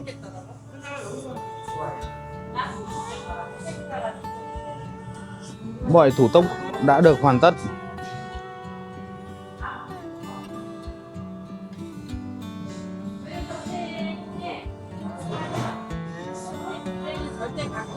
Đây là cái thành quả mà khi thái cá xong rồi người ta sẽ đưa lên phan thay này. Đây là anh đầu bếp trưởng tại quán. Khi mà anh thái đồ chuẩn bị xong để bạn đặt đây. Đây là cá cô tư ngơ, ý đâm cô tư ngơ. Anh sẽ khui như này.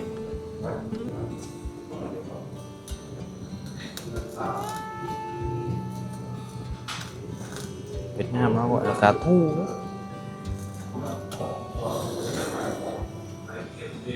Review ấy, review.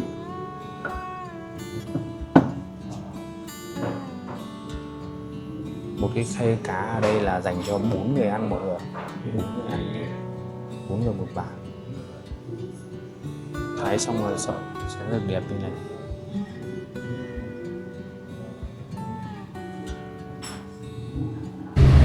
Ok, đã bắt đầu nhận khách rồi mọi người ạ. Giờ bỏ 2 cái ngô chiên ở trên máy nướng này. Giờ là chuyển sang làm đồ chiên, đồ máy chiên. 2 bàn, rơi tầm 4 con tôm,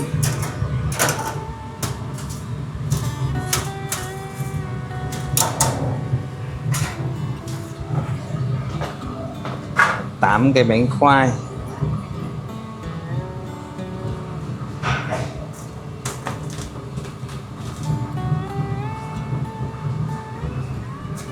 4, 5, 6, 7, 8.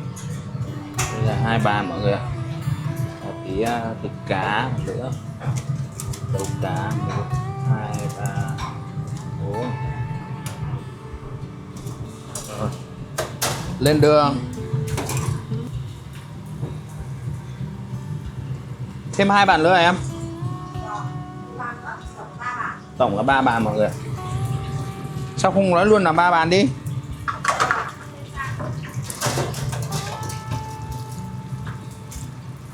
Không nói luôn là 3 bàn nhưng mà lại cứ phải 2 bàn rồi lại cộng thêm 1 bàn. Thế mới khó chịu. 2 con tôm 1 bàn, 4 khoai lang, 4 củ hành,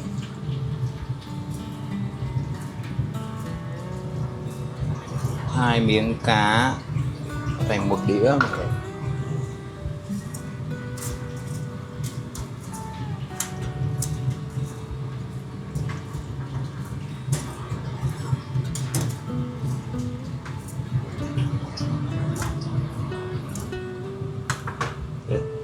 Thưa ăn này không? 하나 더. 네. 정수이사. 하나 더. Thêm 1 bàn nữa mọi người.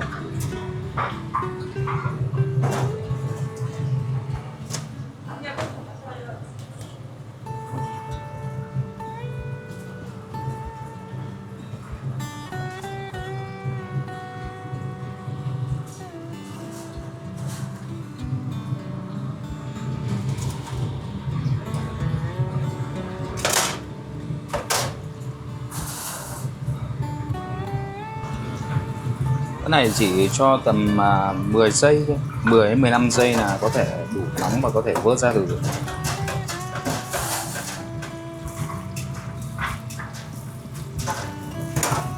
Ok.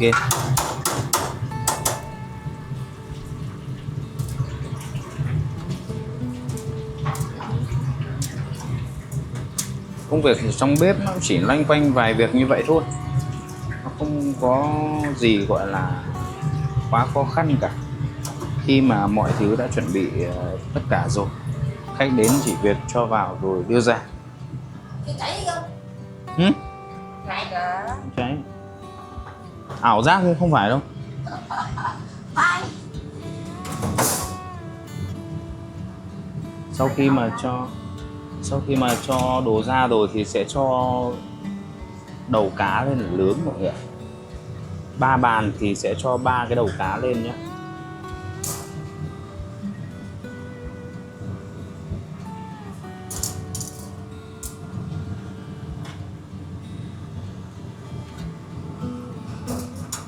Ok. Nóng quá. Bếp này là rất là nóng á. Đứng gần rất là nóng. Cô bạn Việt Nam này thì cô bảo là giờ là hôm nào lạnh thì cô mới đứng ở đây thôi, đúng không? Bao giờ mùa hè thì lại nhường cho người khác, đúng không? Ông giấy cũng nhường mà lại cầm. Khi mà rảnh không có việc gì làm, khách nó chưa tới thì ngồi chill chill bấm điện thoại này thôi. Đến tháng nhận lương không cảm thấy áy náy gì cả. Sạch mang đồ ra dọn, rửa xong rồi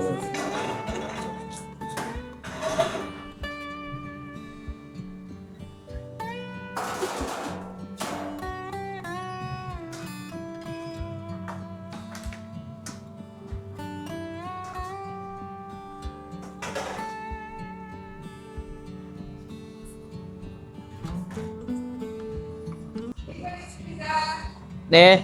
Đi sao? Đi sang 4 bàn mọi người ạ. Lại chuẩn bị 4 bàn. 1 2 3 4. Let's go.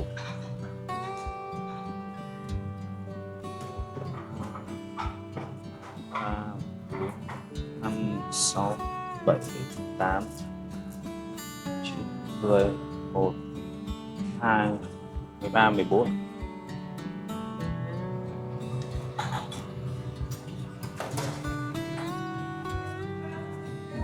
2 3 4 5 6 7 8 9 10 11 12 3 4 5 6.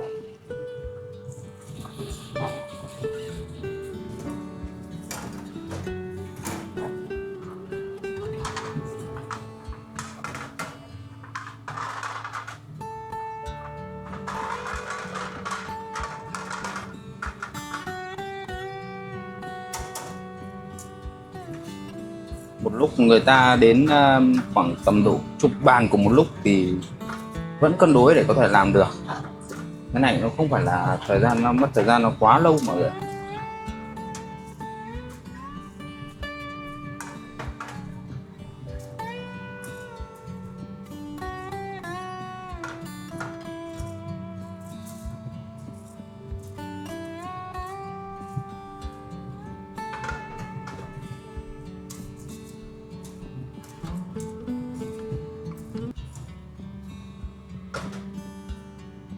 Okay.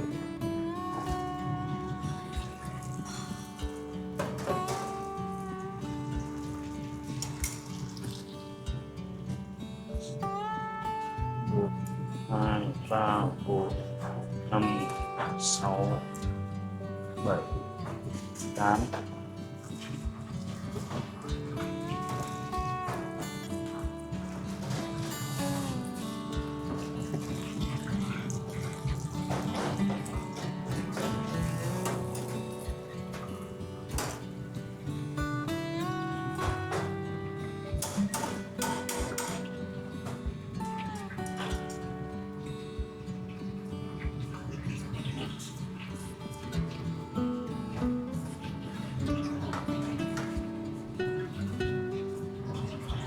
Chưa được, cho cá nữa.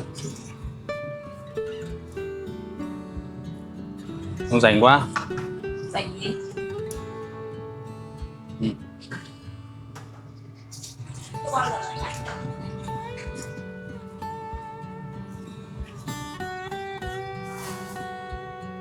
Cái này thấy nóng nóng rồi ạ.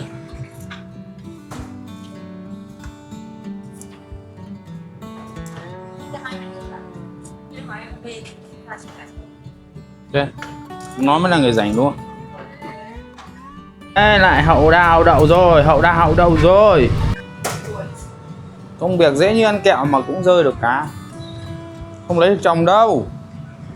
Chồng như phải biết làm. Ok luôn. Khách vừa ăn cháo xong thì ra cho vào chậu luôn để rửa. Đâu?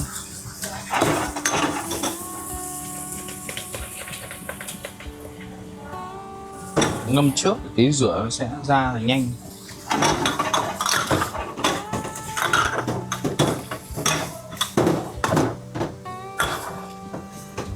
Đó, khách bắt đầu vào rồi đó, khách bắt đầu vào rồi đó.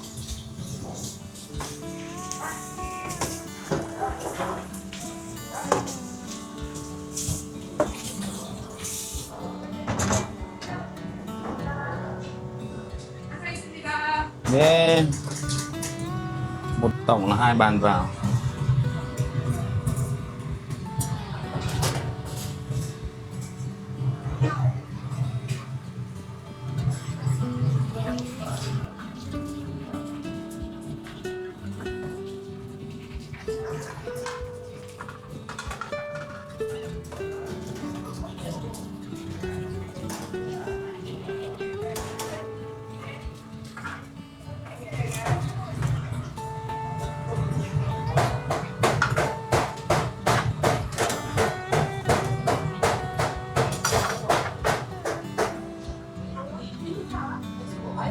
생선.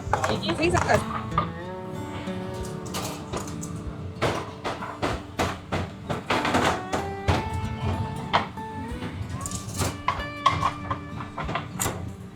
사랑했어요. 네. 아까 여기 이렇게 있지. 아니요, 야간게.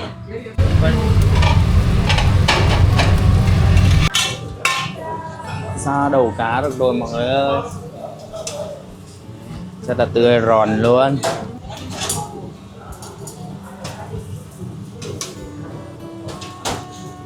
Trung bình là 1 tiếng thì sẽ ra đầu cá luôn nhé. Đầu cá nướng mọi người.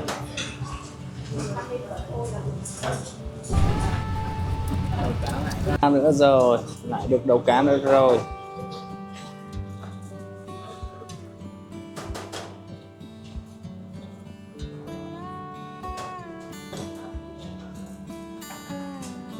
우리 나왔어요. 네. 4개. 4개요. 언니 이렇게.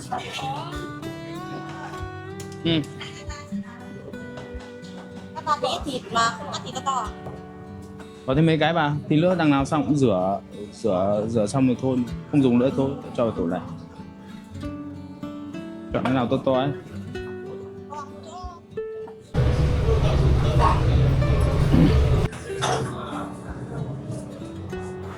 Vậy là khách đã đến đông đủ hết rồi.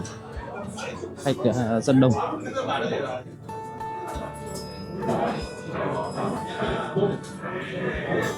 Sau đây là tiết mục rửa bát, đánh DJ chuyên nghiệp của mình. Công việc mà các bạn du học sinh ai cũng đã từng trải qua. Đa số các bạn du học sinh đều trải qua giai đoạn là đánh DJ.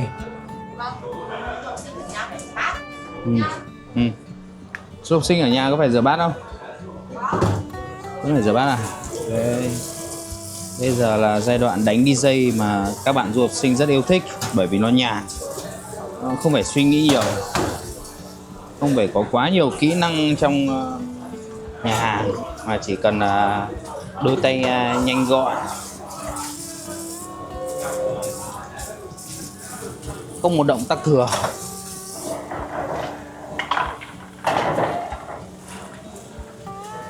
Ai mới sang Hàn Quốc, các bạn du học sinh mới sang Hàn Quốc, nếu chưa biết tiếng nhiều thì có thể làm những công việc như là rửa bát này.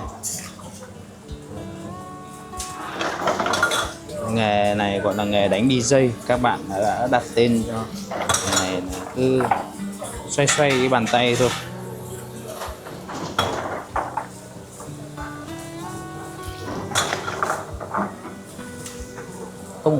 Không yêu cầu tiếng, chỉ cần biết rửa bát là được. Nhưng mà đôi khi để có được công việc đúng mong muốn của mình thì vẫn phải biết thêm tiếng để mà giao tiếp với người Hàn, chứ không phải chỉ biết mỗi làm việc mọi người. Bởi vì khi ngôn ngữ không được thấu hiểu cho nhau thì sẽ khó khăn trong khi làm việc với nhau mọi người. Phải biết một chút, biết để giao tiếp.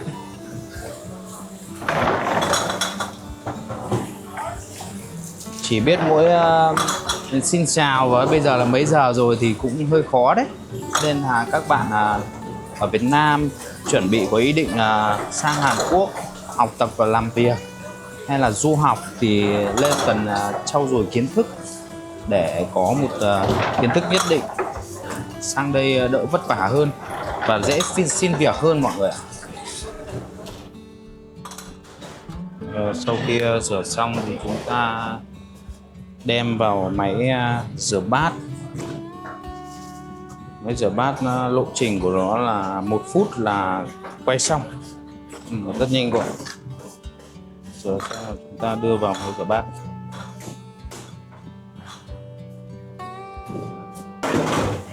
Mới 5 giờ chiều thôi là đang dọn dẹp để 6-7 giờ là dọn lốt ở trong bếp là đi về thôi mọi người. Kết thúc thời gian làm việc rất là nhanh bởi vì quán này đa số là đặt bàn trước. Nên là họ ăn xong họ cũng về chứ họ không có la cà đâu.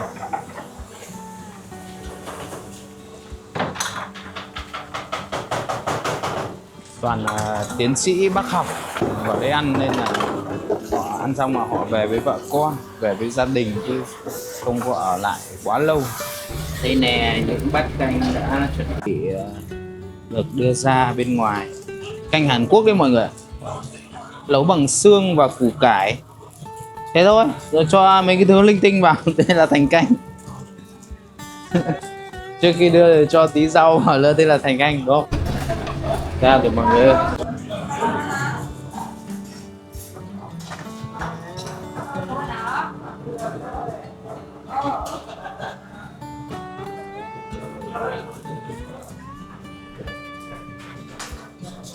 Đó, đến giờ là chỉ ra đồ thế thôi, đồ canh thế thôi. Tất cả mọi thứ ra hết rồi, bây giờ chỉ còn canh nữa thôi là kết thúc.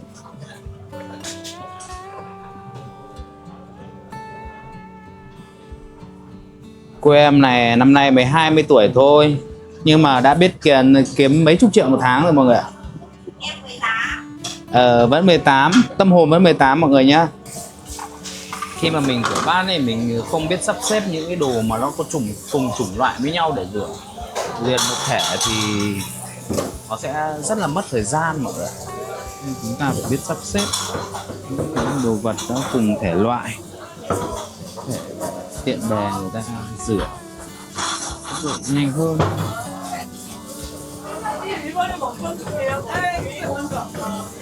Về phòng bếp rất là quan trọng. Khi mà mình chậm thì tất cả những người trong quán cũng chậm theo. Khi nghỉ muộn thì tất cả những người trong quán cũng đều nghỉ muộn.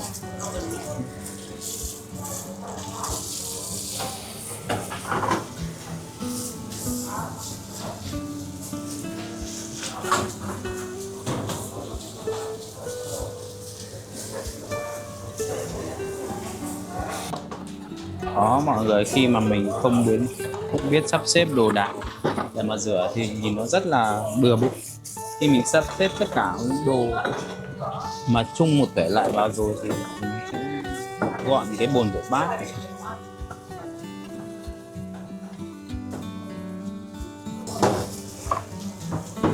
Đến với Hàn Quốc là bạn sẽ có những trải nghiệm thực tế về kiếm được đồng tiền. Nhưng mà theo mình, theo những người mà mình biết đang ở các quốc gia trên thế giới thì Hàn Quốc là nơi có đồng tiền giá trị so với Việt Nam vẫn là đang cao. Nhật bây giờ đang giảm rồi mọi người, có Hàn Quốc là vẫn còn đang cao thôi.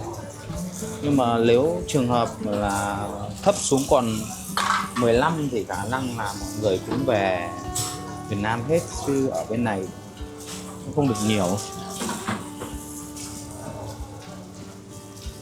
Trước đồng won là có giá là 20, 21 đấy.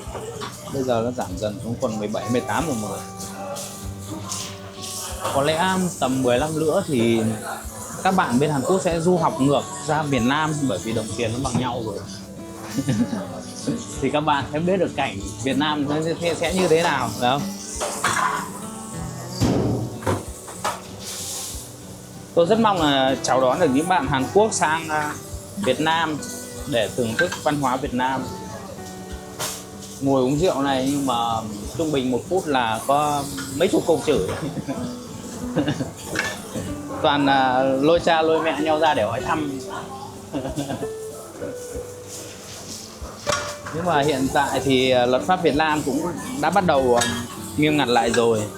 Những tình trạng như thế thì không có. Nên...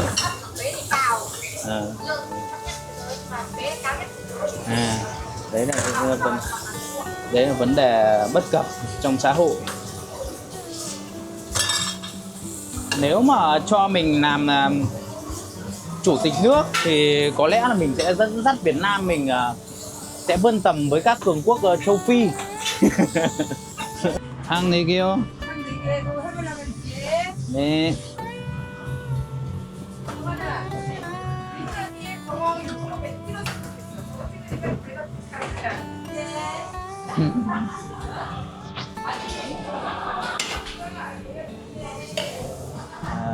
kênh hải sản mì hải sản. Sau đây mình sẽ nấu món mì hải sản cho các bạn xem nhé. Đây là con sò mọi người.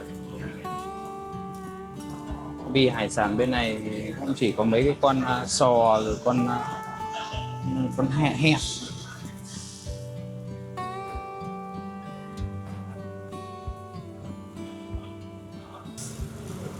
Thôi để anh đánh cho. Hả? Yeah. Làm xong phải đánh máy này. Bạn này bạn đây, hôm nay bạn chăm đột xuất bởi vì hôm nay có máy quay. Bình thường em đánh giá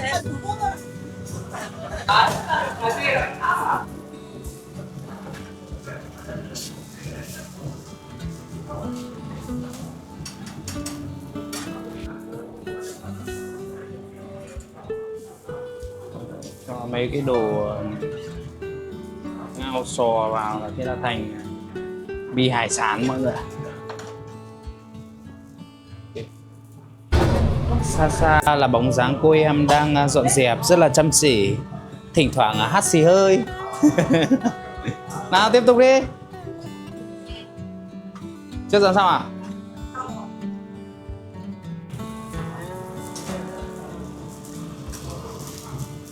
Anh quản lý thì anh vào đây anh giúp một chút. Tại mình bận quay video nên là anh vào đây giúp một chút.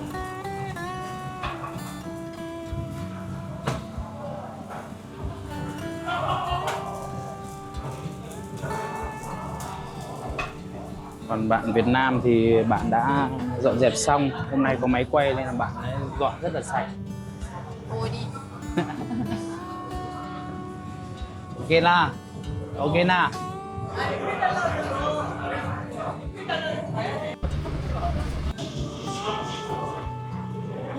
Chỗ trong bếp này chúng ta phải dọn dẹp thường xuyên, hàng ngày thì nó sẽ luôn giữ được sạch mới. Nếu lần sau mình dọn dẹp nó sẽ nhàn hơn rất là nhiều mọi người.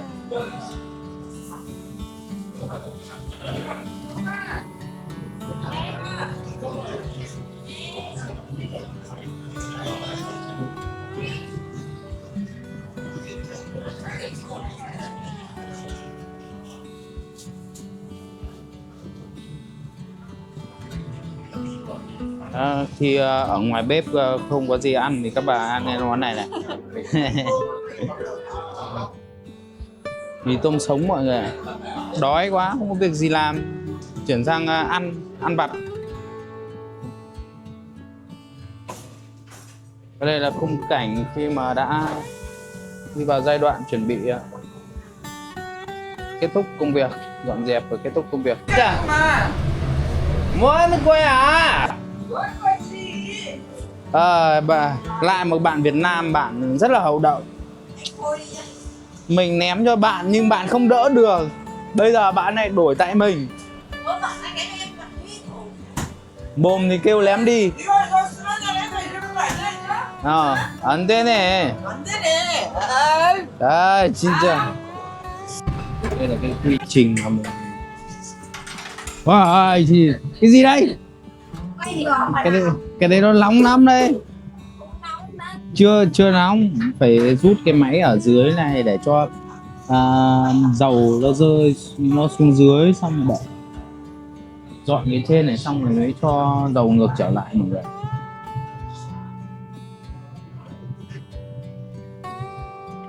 Đang để cho dầu nó rút xuống dưới. Sau khi mọi công việc đã hoàn tất rồi thì chỉ còn cái máy này để rửa thôi, và rửa bát, đánh sàn. Thế là kết thúc một ngày làm việc. Khổ quá đây. Nước đã rút đến lơ rồi, dầu đã lên đến trở lại vị trí ban đầu.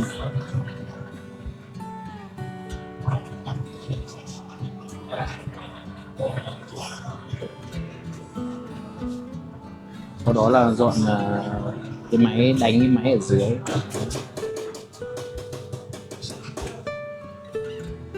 Cái vị trí này nó rất là nóng nên là mọi người phải lót rẻ vào nhé. Đấy, đã bắn chân biết ngay mà.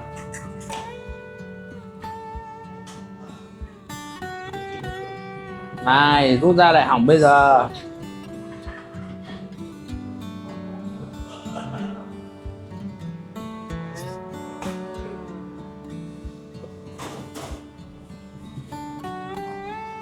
Đấy, cái kẹp vào cho nó đỡ lắm.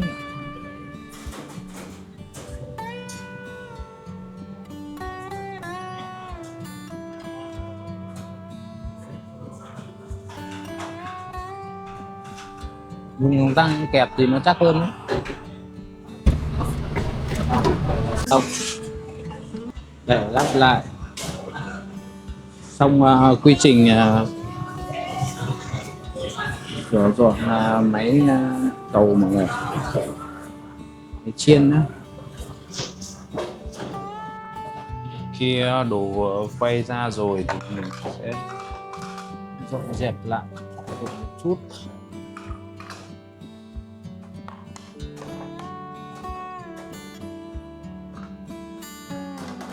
để đưa lại đúng vị trí của nó lúc ban đầu.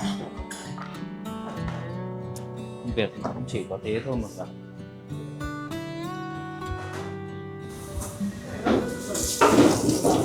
Ok, vậy là bắt đầu một hành trình rửa bát.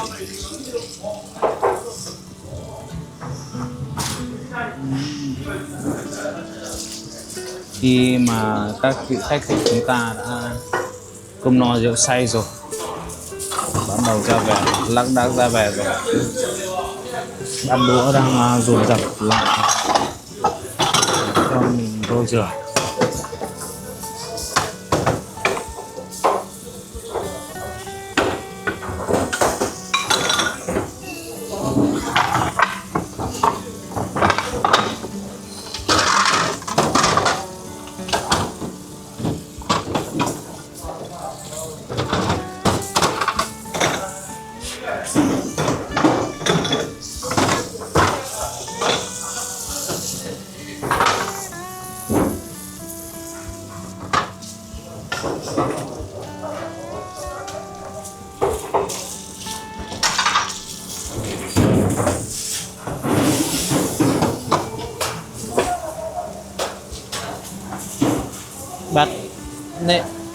Bát đũa này chuẩn bị dồn lại một đống, không kịp trở tay thay quần áo mọi người. Giây phút chuẩn bị ra về là giây phút bận rộn nhất.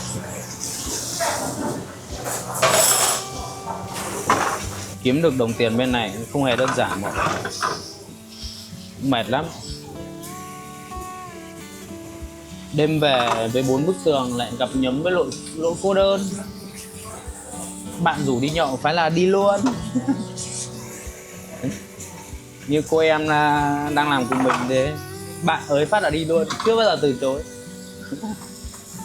Đúng không? Khó từ chối. Lung linh là lên đồ luôn. Khi đi làm có thể ăn mặc nó cũng bình thường thôi, nhưng mà khi đi chơi là cứ phải là như ca sĩ luôn.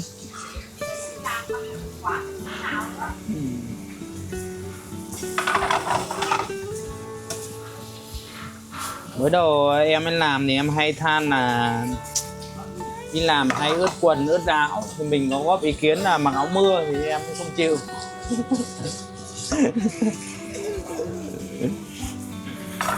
Rất chi là khó chịu. Các bạn nhìn đúng bát đũa là các bạn luôn sợ không?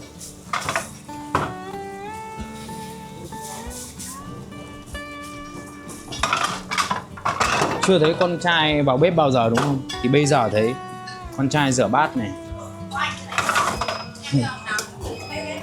Yeah. Anh chưa thấy bao giờ.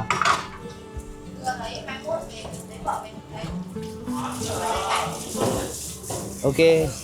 Các bạn là Hàn Quốc, cảm ơn Hàn Quốc đã rèn luyện cho mình biết cách rửa bát nhanh. Sau này lấy vợ có thể tự giúp vợ được chút nào. Khi rửa bát này như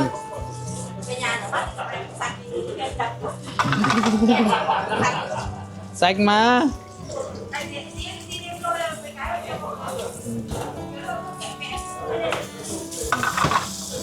Anh cảm nhận là sạch. Mình sửa này, mình rửa thế này thì vẫn bị chê mọi người. cảm thấy bị tổn thương luôn đấy. Bao lần ok, vậy là sắp xong. Vậy là sắp xong rồi. Một đống đũa sau 1 tiếng vật lộn thì đã cũng sắp xong hết rồi.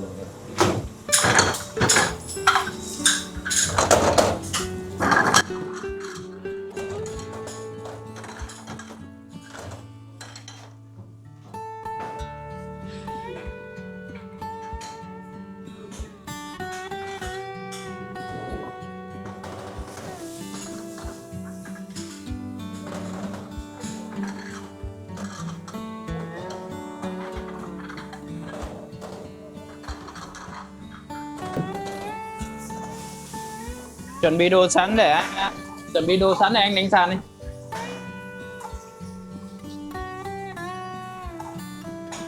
Vâng, và sau đây là tiết mục đánh sàn mọi người ạ.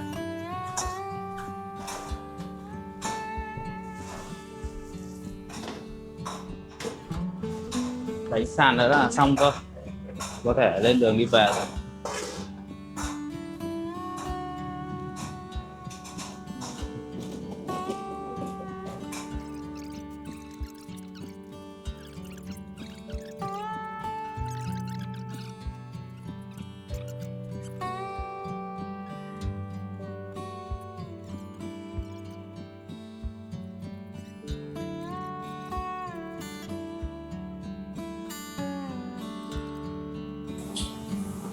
여기다 고기 끓여야 돼.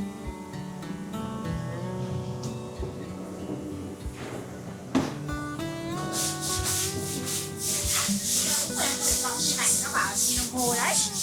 Hả? Không phải là cô để gọn dẹp trên này. Rồi một dẹp cái gọn. Chủ đang đợi dưới nhà.